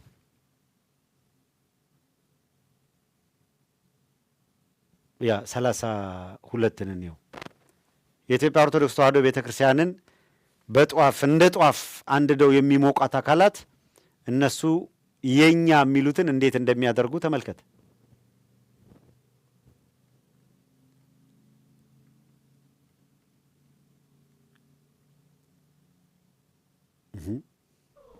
ይህ ቤተ ክርስቲያን አለያም መስጊድ እንዳይመስላችሁ የአባ ገዳ የማምለኪያ ቤተ መቅደስ ተብሎ የሚጠራው ይህንን ይመስላል። የምታውቁት ታውቁታላችሁ። ነገር ግን ለማታውቁት እናንተ ምን እንደሚመስል ስርዓቱንና የአምልኮ ሁኔታዎች እንዴት እንደሚከናወኑ በትንሹም ቢሆን ልጄላችሁ መጥቻለሁ። እስከ ቪዲዮ መጨረሻ ድረስ አብራችሁን ቆዩ። ምክንያቱም ከዚህ በሚቀጥለው ላይ ሌላ ቪዲዮ ይቀጥላል ማለት ነው። እዚህ ጋር እንደምትመለከቱት እንግዲህ የአምልኮ ስርዓቱ በዚህ መልኩ የሚከናወን ነው ማለት ነው። ይህም በጭፈራ በዝላይ እና በመሳሰሉት ነገሮች ናቸው። እንግዲህ ይሄ በኔ እይታ ሊሆን ይችላል፣ በዛ እንደሆነ አላውቅም። ሐሳባችሁን ግን በኮሜንት ብታደርሱኝ መልካም ነው እላለሁ። እንግዲህ አረንጓዴ፣ ቢጫ፣ ቀይ ያውላችሁ በጣም የሚደንቀው ነገር ይሄ የምታዩትን ቀይ፣ ጥቁር፣ ነጭ እነሱ ከፈለጉ የፈለጉትን ይጨፍሩ፣ በጭንቅላታቸው ቆመውም የፈለጉትን ያድርጉ። እነዚህን ቀለሞች የኢትዮጵያ ኦርቶዶክስ ተዋሕዶ ቤተክርስቲያን በሰደድ እሳት የምትቃጠለው የኛ የሚሉት ይሄ ዋቄ ፈና፣ ዋቄ ፈታ ወዘተረፈ የአባገዳ የምናምን እምነት እናቋቁማለን። እነ ሽመልስ አብዲሳ ሰምታችኋቸዋል። ከአረብ የመጣ ነው ከእስራኤል የመጣ ነው የሚያስቸግረን የሚሉት ክርስትናውንም እስልምናውንም ማጥፋት የሚፈልጉበት መሰረታዊ ዓላማ እነሱ ይመቸናል የሚሉትን እንዲህ ያለውን ነገር መስራት ነው። የኢትዮጵያ ኦርቶዶክስ ተዋሕዶ ቤተክርስቲያን በጧፍ እንደ ጧፍ የምትቃጠለው የምትነደው በየቦታው የሚደረገው ይሄንን ነው። አዲስ አበባ ሲመጡ ነገ ቅዱስ ጊዮርጊስ ቤተክርስቲያንን እንደዚህ ቀብተን የገዳ ኮማንዶ መሰልጠኛ ወይም ደግሞ የዋቄ ፈታ ማምለኪያ እናደርገዋለን ነው የሚልህ። ቀልድ መስሎ ሩቅ መስሎ አይታይህ። ስልጤ ዞን ላይ ምን እንዳደረጉ ሰምተናል፣ አይተናል አይደል? በቪዲዮ አይታችሁታል።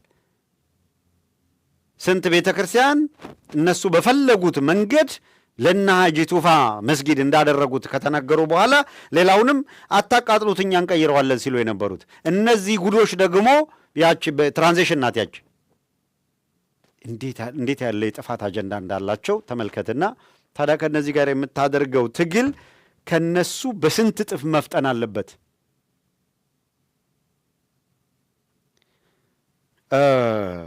ጎበዝ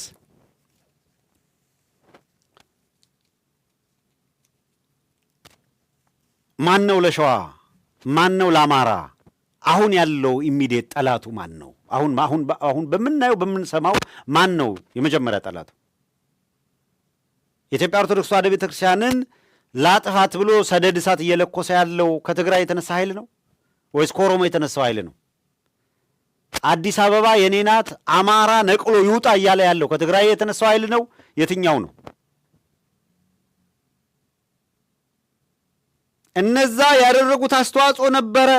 ያደረጉት አስተዋጽኦ አማራውን ብቻ አይደለም፣ የትግራይ ሕዝብን ምን አይነት ፍዳ እንዳስከፈለው እኮ አየን። የሰሩት ስህተት እኮ አብይ አህመድ ከዚህ በኋላ ትግራይ የፖለቲካም የኢኮኖሚም የስበት ማዕከል አይደለም በቃ አውድመነዋል ብሎ እንዲፎክር እኮ ነው ያደረጉት። የትግራይ እናቶች በንብርክክ እየሄዱ እግዚኦ እንዲሉ አደረጓቸው እኮ።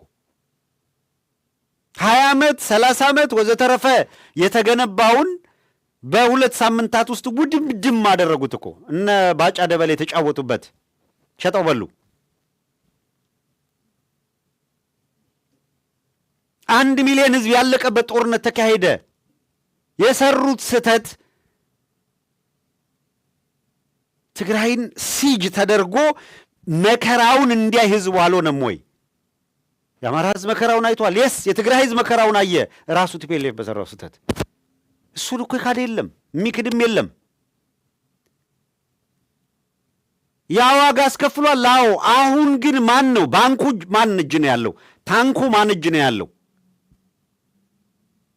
አሁን ትግራይ ያለ ኃይል ላለመጥፋት የሚታገል ነው፣ ክሊር። አማራ ላይ ያለ ኃይል ላለመጥፋት የሚታገል ነው፣ ክሊር።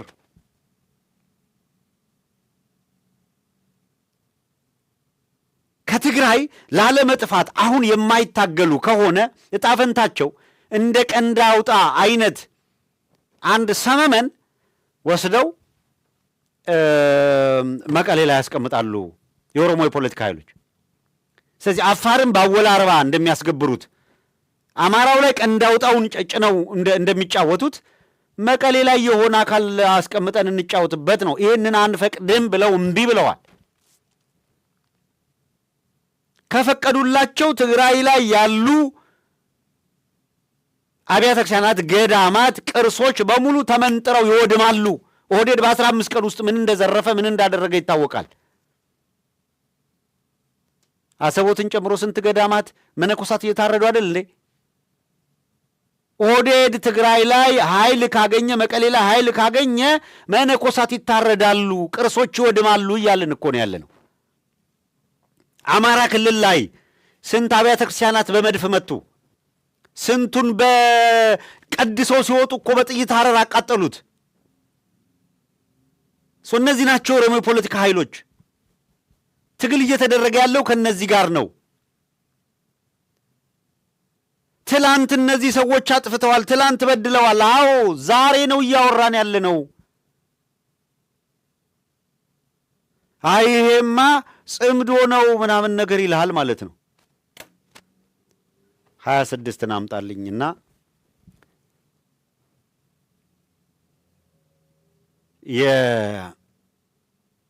የአፋር ዴሞክራሲያዊ ፓርቲ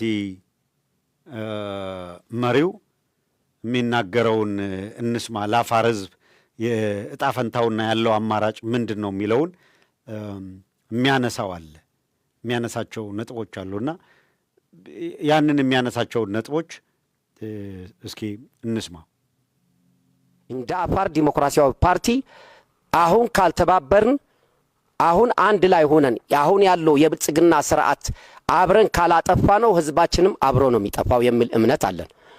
አንዳንዴ ትብብር ለምንድን ነው የምታደርጉት ሲል ይሰማሉ። እኛ እኮ ብልጽግና ያደረገውን ትብብር ነው እኛ ያደረግነው። ብልጽግና ያደረገው ህዝቦችን ለማጥፋት በተለይ ደግሞ የትግራይ ህዝብን በትግራይ ህዝብ ላይ ጄኖሳይድ ለመፈጸም ትብብር ፈጥሮ ነበር። ከተለያዩ ኃይሎች ጋር ትብብር ፈጠረ።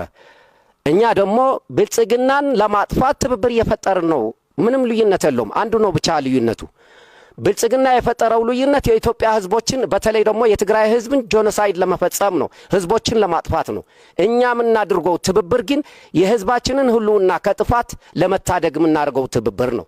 ሁለቱም ትብብሮች ናቸው። መጥፎ ትብብርና ጥሩም ትብብር ማለት ነው። ስለዚህ ብልጽግና ሲያደርገው ጥሩ የሚሆነው ህዝብን ለማጥፋት እኛ ትብብር ስናድርግ መጥፎ የሚሆንበት ምክንያት አይታየኝም። ማለት አንዳንድ የዶንቆሮ አስተሳሰብ ካልሆነ በስተቀር አንተ ከሌላ ሰው ጋር ተባብረህ የሆነ ጥሩ ስራ ስትሰራ ይሄ ትብብርማ ኢትዮጵያን ያጠፋል፣ ይሄ ትብብርማ አፋር ያጠፋል ይባላል።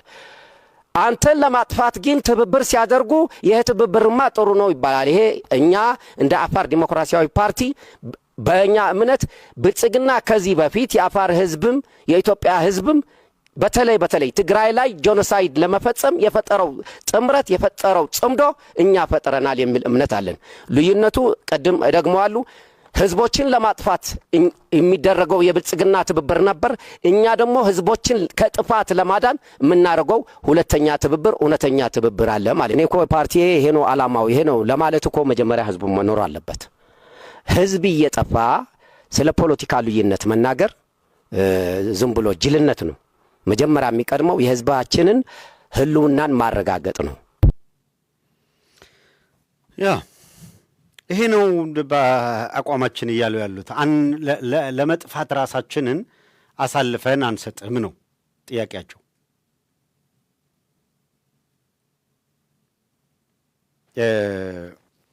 እየመጣ እየተዝረከረከ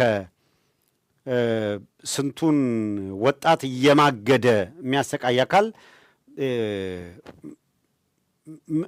ምን በማድረግ ነው ልንታገለው የምንችለው? ሪሊ ማን ነው ጠላት? አሁን ባለው ሁኔታ ማን ነው ጠላት?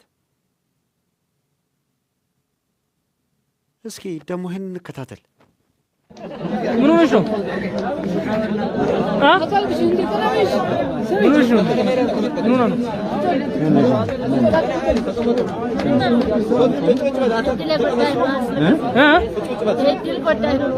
ማለት እንዴት? እስኪ ንገረኝ። ንገረኝ እስኪ አይዞሽ ንገረኝ። ተረጋጊና ንገረኝ እስኪ። የመጀመሪያ ቤተሰብ ሰላም ጊዜ ነው የገባሽው? መቼ ነው የገባሽው? 2007 እዚህ ሆኛለሁ ብዬ አላመንኩትም ማለት ነው። እሺ ዛሬ ሰላም ነበረ። አሁን ይፈጠራል ብዬ ሳላሰብኩ በጣም ፍላጎት ነበረ። ወጣት ደግሞ መንገድ አላገኘሁትም። ለመሄድ ነው? አዎ ቤተሰብም እንግዲህ አንድ ጊዜ ብቻ ነው የሄድኩት እስካሁን። በቃ የት ነው ያሉት? የት ነው ያሉት? ቤተሰብ ወለጋ ናቸው። አይዞሽ አታልቅሽ፣ አይዞሽ። ያው እንግዲህ ተርፈሻል፣ ችግር የለም። ስለዚህ ለምን ራስሽን አላተረፍሽም? በፊት ጠፍተሽ ለምን አለች? ገዳጥቼ ነው እግዚአብሔር ገዳጥቼ። እንዴት የጠፉ የሉም ጓደኞች? ወጥቼ ጠፍቼ ታስራለሁ። ማን ነው የሚያስራችሁ? ማን ነው የሚያስራችሁ? መከላከያ መንገድ ላይ እየጠበቀ ነው። አይድሌ ጎዳይ ነው የነገርኩሽ። ምን እስኪ ምንድነው ያንቺ ፍላጎት? ምን ነበር በፊት አላማሽ? ምን ነበር? እስኪ ወደ መከላከያ ስትገቢ ማረሽ? እኔ ራሴ በቃ ቤተሰብ ችግር ስለነበር ዝም ብዬ በቃ ስራ መንግስት ስራ ስላላገኘሁ ዝም ብዬው ሰላም ጊዜ ገብቻለሁ። እንግዲህ እንደዚህ ይፈጠራል ብዬ አላሰብኩትም። አሁን ደግሞ የጊዜ ደረሰኝ። እድሌ ጎዳይ ነው ያለ እድል ስለደረሰብኝ በቃ በጣም አዘንኩ እንጂ ሌላ ነገር የለም።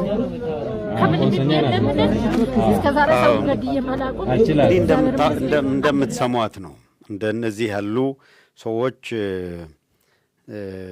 ማገዶ የሆኑ እነ አብይ አህመድ ደግሞ እሱንም እንሰማዋል። አንድ በቀዳሚ ጦርነት ጊዜ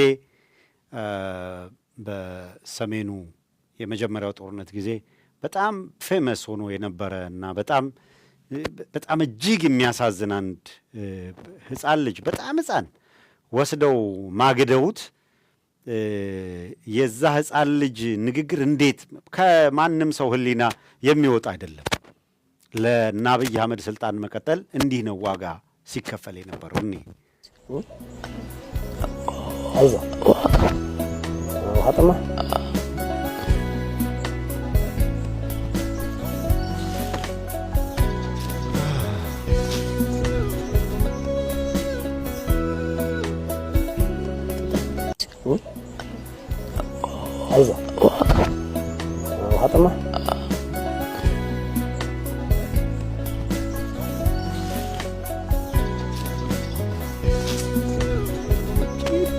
አንድ ፍሬ ልጅ ወስደው ተቃጥሎ በቃ በዋጥም እንዴት ግት ብሏል። ስለዚህ ለእናት ምን ማለት ትሳልፋለህ? ያው እኔ ደህና ነኝ፣ ጤናዬን ያው እናቴም ናፍቃኛለች፣ የሰፈር ጓደኞቼም ሁሉም ነገር ናፍቆኝ፣ ሁሎቹም የናፈቁኝ ሰፈር ወደ ሀገር መሄድ እፈልጋለሁ።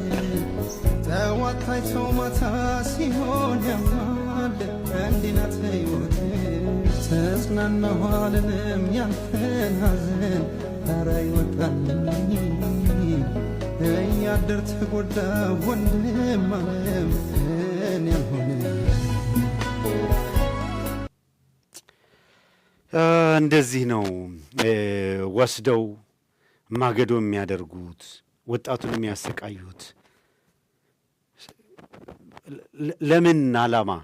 ምን ለማግኘት? አሁን ተጸጸትኩኝ ይልሃል አይደል? አብይ አህመድ በቀደም ብሎ ነበር።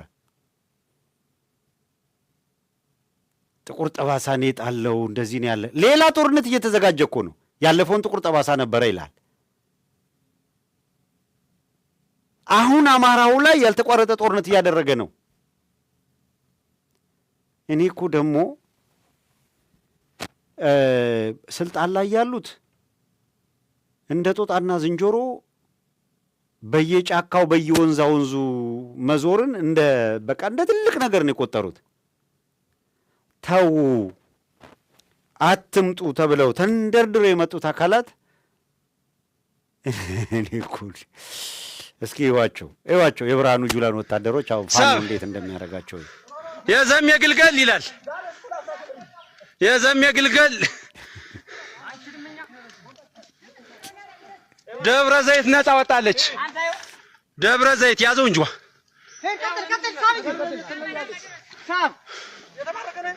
አውጥቶ ውስጥ አለማት ምርኮኛል። ኧረ የኛ ነው ተው የወገን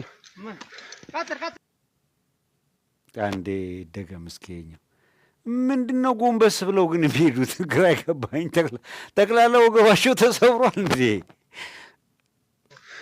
ሰብ የዘሜ ግልገል ይላል። የዘሜ ግልገል ጥይት እንዳይመታቸው እነሱ የሚነዷቸው እኮ ቆመው ነው። ደብረ ዘይት ነፃ ወጣለች። ደብረ ዘይት ያዘው እንጂ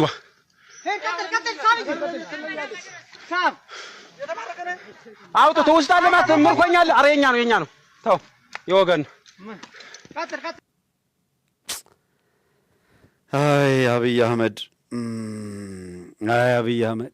የሚሰሩት ግፍ፣ የሚፈጽሙት መከራ፣ ፈተና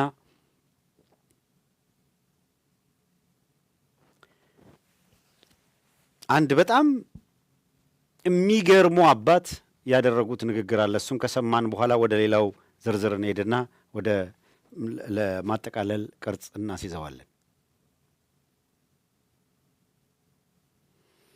እስኪ እኚህን አባት እንስማቸው።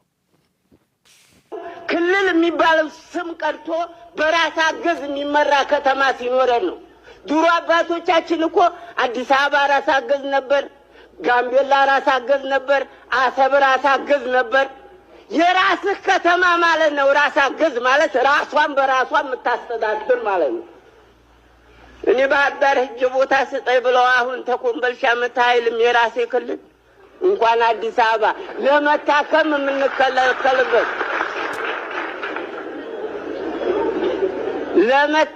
የምንከለከልበት ከተማ አንድ ይሁን። ጠባቅ ጠንካራ አመራሮች ያስፈልጉናል። ጎበዝ መሆን አለባችሁ። እናንተ በልታችሁ አታውቁም፣ አይታችሁ አታውቁም።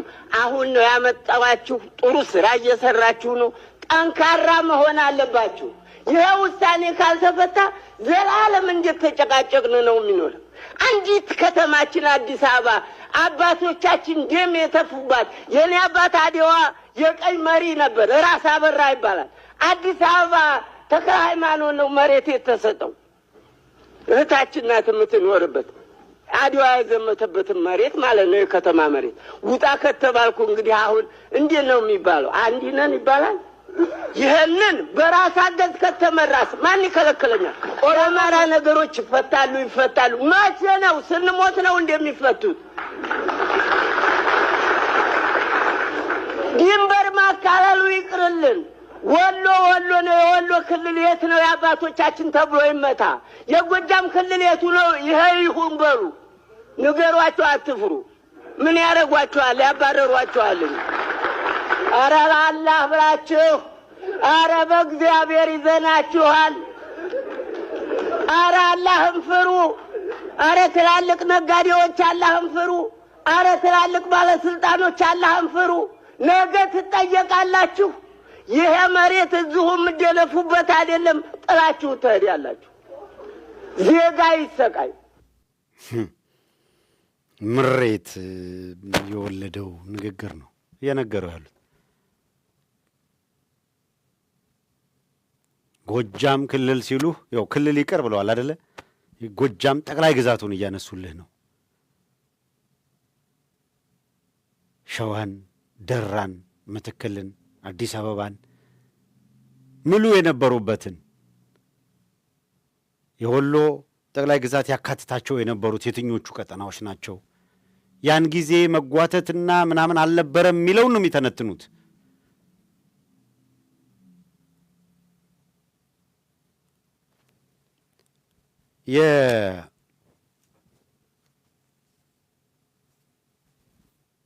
አሁንም ሰብሰብ ለማድረግ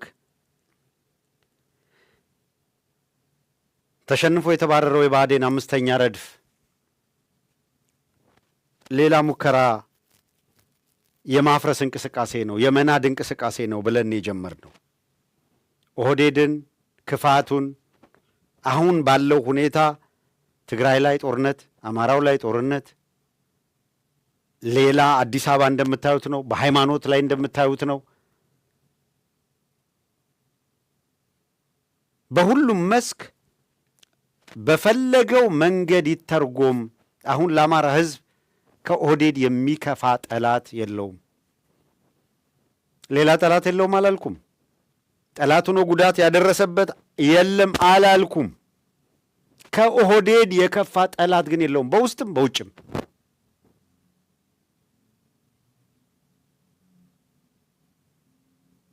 በአገር ውስጥም ከአገር ውጭም ከኦህዴድ የሚከፋ ጠላት የኢትዮጵያ ሕዝብ የለበትም። በቃ ስለዚህ መሸነፍ ያለበት ኦህዴድ ነው። የትግራይ ሕዝብ በአሁኑ ወቅት ከኦህዴድ የከፋ ጠላት የለበትም። እነሱም እዛ ድምዳሜ ላይ ነው የደረሱት። የአፋር ኃይሎች እያሉ ያሉት ይሄ ነው።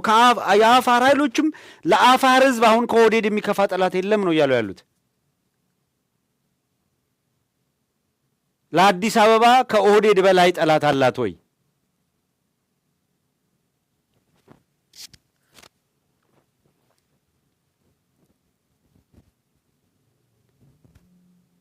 ስለዚህ እያነሳን ያለነው ከነሱ የከፋ ጠላት አለ ወይ? ከነሱ የከፋ ጠላት የለም።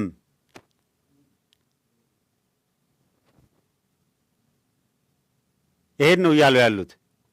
ከነሱ የከፋ ጠላት የለንም። ሁሉም ናቸው። አንዱ ብቻ አይደለም እኮ ይሄን እያለ ያለው።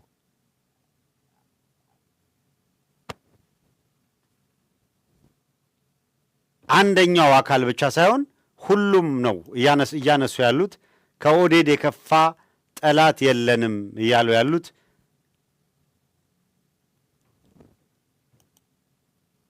ያ ማለት ምን ማለት ነው?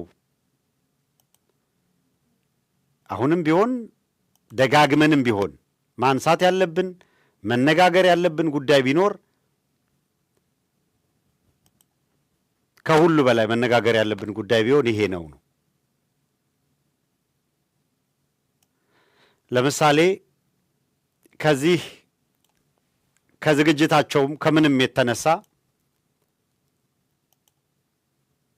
በሕዝብ ላይ ከባዱን በደል፣ ከባዱን አደጋ፣ ከባዱን ፈተና ያደረሱት የትኞቹ ናቸው? ከዚህ በፊት ስለደረሰ ነገር እያወራን አይደለም። ከዚህ በፊት ስለመጣብን መከራ ስለመጣብን ፈተና አይደለም እየተነጋገረን ያለ ነው። እያነሳን ያለ ነው ኦህዴድ በከፍተኛ ሁኔታ አሁን የአገሪቷን ሕዝብ ለመከራና ለጭንቅ ዳርጓል።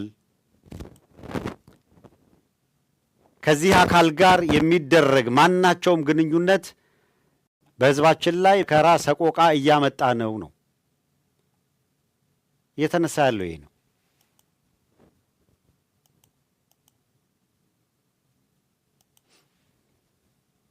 አሁንም መለስ ብለን በተቻለ መጠን ማየትም ማንሳትም ካለብን ልናነሳ የሚገባው ጉዳይ ቢኖር የተሸነፈው የተባረረው ከአማራ ትግል ውስጥ ነቅሎ የወጣው የተሸነፈው የብአዴን ቡድን ተመልሶ መጥቶ ፕሮጀክት ቀርጾ የአማራን ትግል እንደገና ወደ ኋላ ለመጎተት እንቅስቃሴ እያደረገ ነው። በምንድን ነው እንቅስቃሴ እያደረገ ያለው? ፈልጎ አንጃ መፍጠር አቅቶት ቀረ። በጎንደርም በጎጃምም በሸዋ ድርጅት እፈጥራለሁ የሚል እንቅስቃሴ አይፈቀድም፣ አይቻልም ተብሎ በር ተዘጋ። በጎጃም ይሁን በጎንደር ይሁን በየትም ይሁን አንጃ መፍጠር አይፈቀድም፣ ለአንጃ ዝግ ነው ተባለ። አሁን እየተራወጡ ያሉት አንጃ ፈጠራው አልሳካ ያላቸው አካላት፣ ሞክረው የከሸፈባቸው አካላት ነው እየተራወጡ ያሉት። ከሰሞኑ ደግሞ ምን ለማድረግ ነው እየተራወጡ ያሉት? እነዚህ አካላት በፋኖ ስም አንድም ስም ዝርዝር ሳይጠቅሱ እከሌ የሚል ነገር ሳያነሱ የፋኖ አባላት የፋኖ አባላት ለአፋብን ማመልከቻ አስገቡ። የምን ማመልከቻ ነው ያስገቡት? አይ ያስገቡት ማመልከቻ ከዚህ በኋላ በምናምን ጉዳይ ብለው እንደዚህ ብለው ይሄንን አድርገው ማመልከቻ አስገብተዋል። የት? ለማን ነው ማመልከቻ የገባው? እንዴት በሚስጥር ለእናንተ ነገሯችሁ? ማመልከቻ አስገብተው ከሆነ ቼክ ለማድረግ ሞከረን። ምንድን ነው የሚፈልጉት እነዚህ አካላት? ማመልከቻ አገቡ የሚል መግለጫ አጽፈን እናግለበልባለን ያሉ አካላት እየተጠቀሙ ያሉት ከሰሞኑ ያው እየተከታተላችሁ ነው መቼም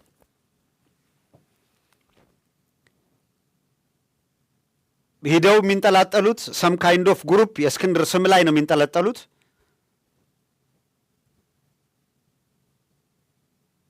እሱ በስሙ ማናቸውም አካላት የፈለጉትን ሲሸቅጡና ሲነግዱ ራስን መከላከል አልከላከል ማለት አንድ ነገር ነው። ይሄንን ብዙ መስዋዕትነት እየተከፈለበት ያለ ትግል ግን የእሱን ስም ተጠቅመው ሸቀጥ ሲያራግፉበት ግን ትክክል አይደለም። ካልፈለገው ነገርየውን ካልፈለገው ልክ አይደለም። ታሰረ፣ እንደዚህ ተባለ፣ ሞተ፣ ተሰቀለ፣ ተፈለጠ፣ ተቆረጠ ምናምን ሲሉ ከዚህ በፊት ያው ሪፒትሊ ነው እየመጡ የሚጠቀሙት ሁልጊዜ የሌላ አይደለም የእሱን ስም ስፔሲፊካሊ። እነዛ አካላት የሚገርሙኝ ወዳጆቹ መሆናቸው ነው። ጠላቶች ቢሆኑ እኔ ከኔ አንዱ ያጨቃጨቀን ይሄ ነው።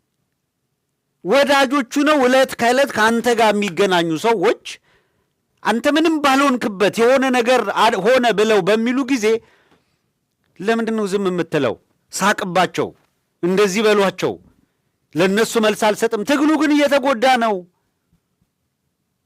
እርግጥ አሁን ሰሚ አግኝተው አጀንዳ የሚያደርግ ሞከሩ። አንድ ሰሞን የሆነ ነገር ባይዘዌ እግዚአብሔር አያድርገውና ክፉ ነገር እንኳን ቢያጋጥመው መጥፎ ነገር ቢያጋጥመው ማንም ሰው በቃ አጋጠመው ብሎ አይወስድም። አሁን ለምን በየጊዜው ይሄ የቀበሯ ታሪክ አለ አይደለ? ልጆ ይመጡና ከአንድ እረኛ ቀበሮቹን ማነው በጎቹን ቀበሮ ጨረሳቸው ይላል ተራራ ላይ ወጥቶ፣ ህዝቡ ግር ብሎ ይሄዳል። ሲሄዱ የውሸት ነው ይስቃል እሱ። ተደጋገመ ተደጋገመ ተደጋገመ ተደጋገመ። አሁን ሰው ሰለቸው፣ ምንም መስማት አይፈልግም። አሁን እየወጡ የሆነ ነገር ባሉ ቁጥር የእውነት ችግር ቢያጋጥም እንደለመዱት እየቀደዱ ነው ብሎ ነው ዝም የሚለው። ስለዚህ ለማንም ብሎ ሳይሆን ለራሱን ለማንም ብሎ ሳይሆን ለትግሉ ሲል ኖ በእኔ ስም አትሸቅጡ፣ በእኔ ስም አትነግዱ።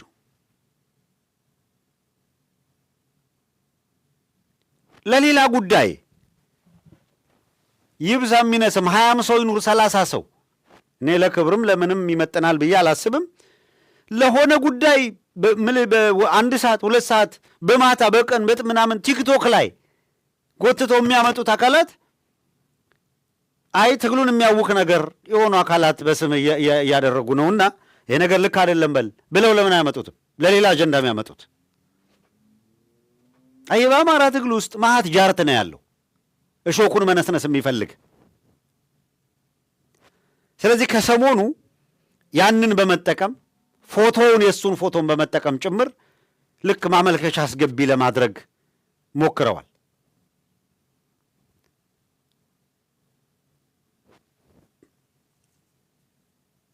በተለያየ መንገድ ያው ሁልጊዜ እጅ ያጠረው ነው አይደለም የሚገዛ። እንደምታውቁት እጃቸው አጠር ያሉትን ለመግዛት በዚያና በዚህ ሩጫ ይደረጋል። አንዱ ባለሀብት የእውነት ነው የምነግራችሁ፣ ራሱ አመራሩ ሲናገር ይናገረው ቆየት ያለ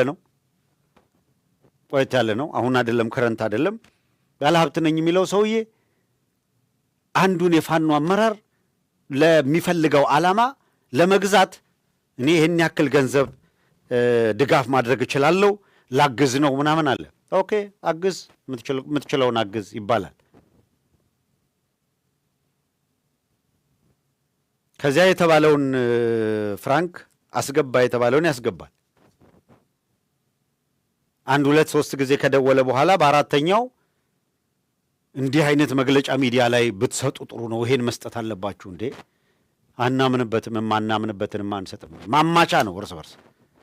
አይ እንደዚህ አንሰጥም። አይ እንደዛ ከሆነ እንዴ የረዳኋችሁ እኮ እንድንደማመጥ ነው። አይ እንዴ ልትገዛን ነበር እንዴ? ለሽያጭ እኮ የቀረበን አይደለንም። እንደዛ ከሆነ የወሰዳችሁትን ፍራንክ መልሱ። እንመልስ? አዎ እሺ። ነገ ሚዲያ ላይ ጠብቀን ሚዲያው ላይ እከሌ የሚባለው ባለሀብት ይህን ያክል ሰጥቶ አሁን ግን ይህንን አላልንም ስላለ መልሰንለታል ብለን ማረጋገጫ መካካድ ስለሚኖር በማረጋገጫ በቃ ተውት ብሎ ቀረባል። ይህንን ነገ ከነገ ወዲያ በታሪክ እራሱ ይህንን ያደረገው ሰው ሊናገረው ይችላል። ያውቃለሁ ይህ እንደተደረገ።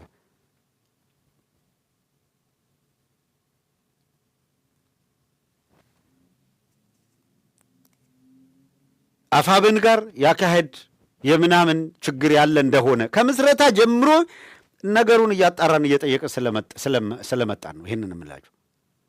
አሁንም ምንድነው አዲስ ነገር አለ የተፈጠረ? እያንዳንዷ እንቅስቃሴ ስራ አስፈጻሚ ያልመከረበት እንቅስቃሴ የለም። ከአራቱም ማዕዘን ያልተወከሉበትና ያልተወያዩበት የትብብርም የውስጥም የውጭም ትብብር ሂደቶች ሳያውቁት ሳይነጋገሩበት የሆነ ሶፋር የለም። የከሌና የከሌ የሁለት ሰው የሶስት ሰው ምናምን የሚል አምስተኛ ረድፍ ብአዴን ተሸንፎ የሄደው ብአዴን ተመልሶ መጥቶ እግር ማስገቢያ መጀመሪያም ወያኔ የፈጠረው አፋብንን ሻዕቢያ ፈጠረው ሲል የነበረ ስብስብ ተሸንፎ ከሄደ በኋላ ነው እንደገና በሌላ ዙር በኩል ደግሞ መጥቶ አሁንም ለመፈተን ሙከራ ያደረገው። ሰሚ አልተገኘም። ስለዚህ ሸዋ አጠናክር በርህን ዝጋ። ጎጃም ጥርቅም አድርገህ በርህን ዘግተህ ጎንደር ጥርቅም ቦሎ የትም ቦታ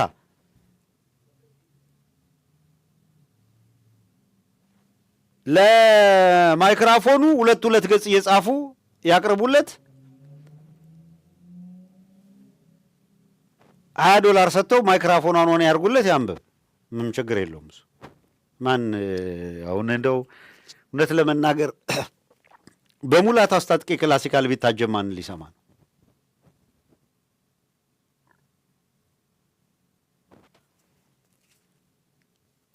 እኔ አንዳንዴ ይገርመኛል በእውነት ምን አይነት ልክፍት እንደሆነ አይገባኝም። እኔ አሁን ከፈለኩ ቁጭ አድርጌ ላሳድረው ብል ይሄን ሰውዬ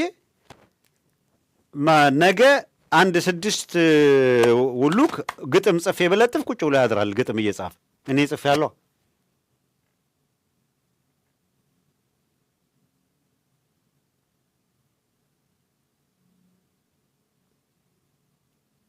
መጽሐፍ ታትሞ ዳላስ ሁለተኛ ዙር መጽሐፋችን ታትሞ ሁለተኛ ዙር ሄድን። በእውነት ሰው ባለበት እኮ ነው። ከዚህ ዳላስ የምታውቁት ነው የ3 ሰዓት ተኩል መንገድ ነው። በ3 ሰዓት ተኩል መንገድ ከዲሲ ተነስቼ ዳላስ እስከምደርስ ድረስ በአውሮፕላን አለ 90 ገጽ ጻፍኩኝ። በቃ ይሄማ ምን በጣም የሚገርም ነው። ወርልድ ሪከርድ በቃ ነገ ይታተም። ምን እንላለን ሌላ? ይኸው እስከ ዛሬ ድረስ አመታት ተቆጠሩ። 90 አይደለም 9 ገጽም የለም፣ የሚታተምም ነገር የለም፣ ምንም የለም። ደግሞ አሁን እንደምንም የሆነ አካል መጽሐፍ ካሳተመ ደግሞ እንደገና መጽሐፍ ይጀምራል። ይሄ ድሮ ታውቃላችሁ ሩጫ በሩጫ እንደ ይሄ ምንድን ነው አረንጓዴ ጎርፍ ምናምን ተብሎ ልክ ሩጫ ኢትዮጵያውያን አሸነፉ ከተባለ ለተከታታይ 3 ወራት መስቀል አደባባይ አካባቢ የሯጩ ብዛት የሆነ መግለጫ ሲወጣ መግለጫ እንደዛ አይነት ነገር ታያላችሁ። ያለ ነገር ካለ ብለን ክፍተቶች ካሉ የአማራን ትግል የሚጎዳ እንቅስቃሴ ተደርጎ ከሆነ ብለን ቼክ ለማድረግ ሞከረን። አመራሮቹም በየደረጃ ያሉ አካላት ጽፎ ያስገባ ጥያቄ ያቀረበ አካል አሉ። የምን ጽፎ ማስገባት የምን መጠየቅ ነው? የምን ሁሉም መቼም በአንድ ሰራዊት መዋቅር ውስጥ እነ ብርሃኑ ጁላ በሚሰሩት ከላይ እስከታች ያለው ሰራዊት ተስማምቶ ሊሆን አይችልም። እንደምናውቀው አመራር ነው። በወታደር ውስጥ አመራሩ ፖሊት ቢሮ ስራ አስፈጻሚው ነው የሚነጋገረው የሚወስነው። ሴኑ ወታደር የዚህ ሰንሰለት ነው። ከመሰረታዊ ዓላማ ፈቀቅ ካለ አመራሩን ይገመግማል፣ ይጠይቃል በየደረጃው።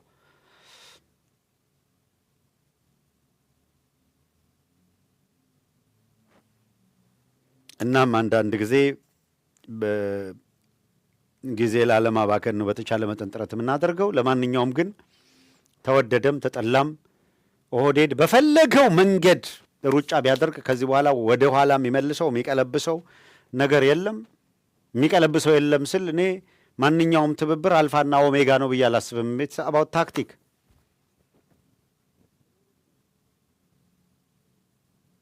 ዛሬ የፈጠርከው ትብብር ወይም ህብረት አላዋጣ ካለ ኤኒታይም ቀይረው ደግሞ ወደ ተሻለው ትሄዳለህ።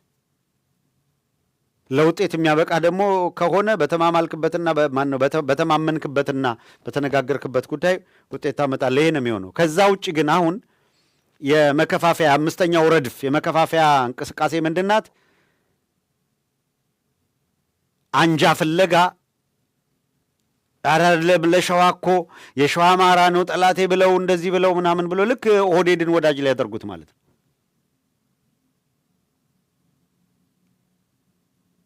ወያኔ ራያ ጋር መጣ ሲል የወሎ ህዝብ አሁን ምንድን ነው የሚመልሰው? ቅድም እንደሰማችሁት ወያኔ በራያ መጣ ሲል አዎ መምጣቱን እያየን ነው። አብይ አህመድ ካስገባቸው ቆይቷል። ምን ነው ዝም አላችሁ እንዴ? መቼም ወሎ ሰሜን ኦሮሚያ ነው ከሚለው ጋር ተባበርም።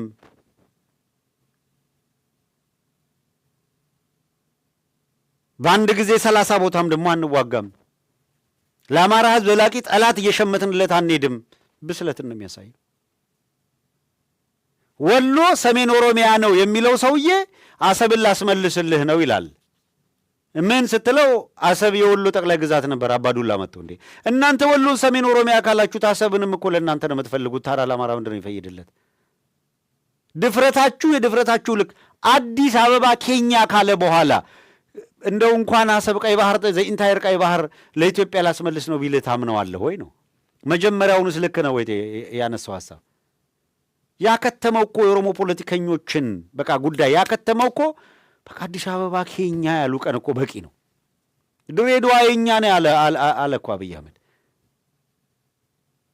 ራሱ። እነዚህ ወሮ በሎች ቅድም እኛ አባት እንዳሉት መሸነፍ ብቻ ያለባቸው አካላት ነው። ሲሸነፉ በየቦታው ላይ ነጥብ ሲጥሉ የጭካኔያቸው የአረመኔነታቸውን ልክ ቅድም በቪዲዮ አየ ነው።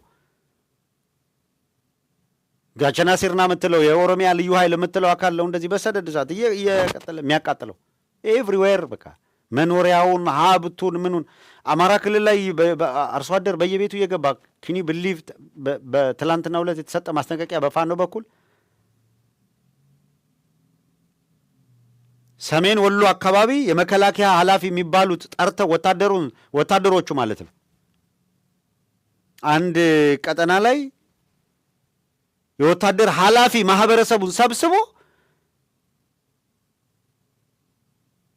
እኛ መቆጣጠር ሙሉውን ዘኢንታየር ወታደሩን መቆጣጠር ስለማንችል ልጆቻችሁን እናንተ ጠብቁ፣ ሴቶቹን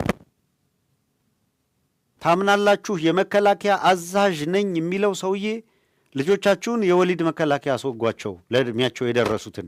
ምክንያቱም እኛ ወታደሮቹን መቆጣጠር አንችልም።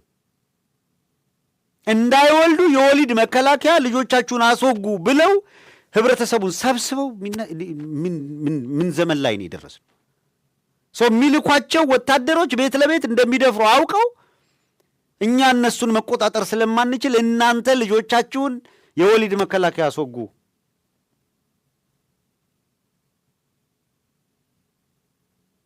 ይሄንን ብሎ ለህብረተሰብ የሚናገር አሁን መከላከያ ነያ እንደነዚህ አይነት አውሬዎች ናቸው አማራ ክልል ላይ የመጡ ያሉት።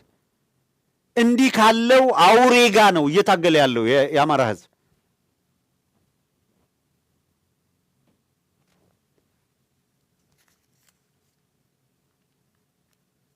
የፋኖ እንቅስቃሴ እነ ማሻ እነ መቅደላ እነ ተንታ በሙሉ ብትንትኑ ወጥቶ ከተሸነፈ በኋላ ምንድን ነው ያደረገው መሰላችሁ? የተሸነፈባቸውን ወረዳ ትቶ ሌሎች ሰፋ ያለ ሰራዊት ይዞ ከተቀመጠባቸው ወረዳ 80 ይውላችሁ ለድራማ መስሪያ ወደ 80 የሚጠጉ በአፈሳ የሰበሰባቸውን ወጣቶች የደብረ ዘይቱን ቪዲዮ ስላልተዘጋጀ ነው። ከ10 በላይ መኪና ደብረ ዘይት ላይ አፍሰው ይዘው ቢጓዙትን ሰዎች ቀርጸው የለቀቁት ስለሆነ በአፈሳ እየታፈኑ ያሉ ወጣቶች ኤቭሪዌር። ልክ እንደዛ ሰሜን ወሎ ላይ ወደ ደሴ የሚያጓጉዛቸው ወስዶ ማገዶ ሊያረጋቸው የተዘጋጀ እዛ ካሉ የአመራር አካላት እዛው አብሯቸው ካሉ አካላት መታፈሳቸው ሳያንስ የታፈሱትን ካምፕ ወስደን ታድሶ ሰተን ፋኖ ነበርን፣ ሁለተኛ ፋኖ አንሆንም የሚል ይሄ ምንድነው አንድ ሰሞን አይደገምም ነው ምናምን የሚል ቲሸርት በኢህአዴግ ጊዜ እየሰበሰቡ እያሰሩ ጸጉር ላጭቷ አይደገምም የሚል ቲሸርት ያስለብሱ ነበረ። በዛ መንገድ ወጣቱን ሰብስበ በየእስር ቤቱ አስገብተ አይደገም የሚል ቲሸርት አስለብሶ ድራማ ሰሩባቸው። ለውጡ ሊመጣ ያለውን ነገር አላስቀሩትም። አሁንም እንደዚሁ እንጫወታለን ብለው ዛሬ ቀን ሲያጓጉዙ ነበረ በመኪና። እሱንም እየተከታተልን ነው ነገሮችን ወዴት እንዴት እያመሩ ነው የሚለውን። በምዕራብ ወሎ፣ ደቡብ ወሎ አካባቢ ላይ አብዛኛው ወረዳዎች ላይ የአብይ አገዛዝ ያበቃለት ያከተመለት ነው። የሲቪል አስተዳደር ኦልሬዲ እየተመሰረተ ስለሆነ ሰሜን ወሎ ላይ በተመሳሳይ ገዢ የሚባሉ ተራሮች ወዘተረፈ በቁጥጥር ስር መዋላቸውን ስላወቀ ደሴን ለመከላከል ወልዲያን ለመከላከል የሞት ሽረት ትግል ነው እያደረጉ ያሉት። ሪያሊቲውን መቀበል ነው። ይሄን ለዛ ነው የሚወራጩት። አሁን ሌላ የቤት ስራ ሰጥተው አፋብን እኮ ተበጣበጠ እንደዚህ ያለ የሚል አጀንዳ ለመስጠት እየጣሩ ያሉት 5ኛ ረድፍ የባዴን ግሩፕ ነው። ጆሮ እንዳሰጠው ባዴን ሲሸነፍ አከርካሪው ሲመታ ከፍሎ የሚያስለፈልፋቸውም ሌሎችም አካላት ተደራጅተው የሆነች ነገር ሞክረዋል። እንጭፍጫፊ ነበረች፣ ትሽ ብላ ከሽፋለች፣ አልቋል። ደግሞ ሌላ ጊዜ የሆነ ነገር ይሞክሩ ይሆናል። ከተሳካላቸው ደግሞ አንዱም 2 3ም ከገዙ የገዙትን ሊያስለፈልፉ ይችላሉ።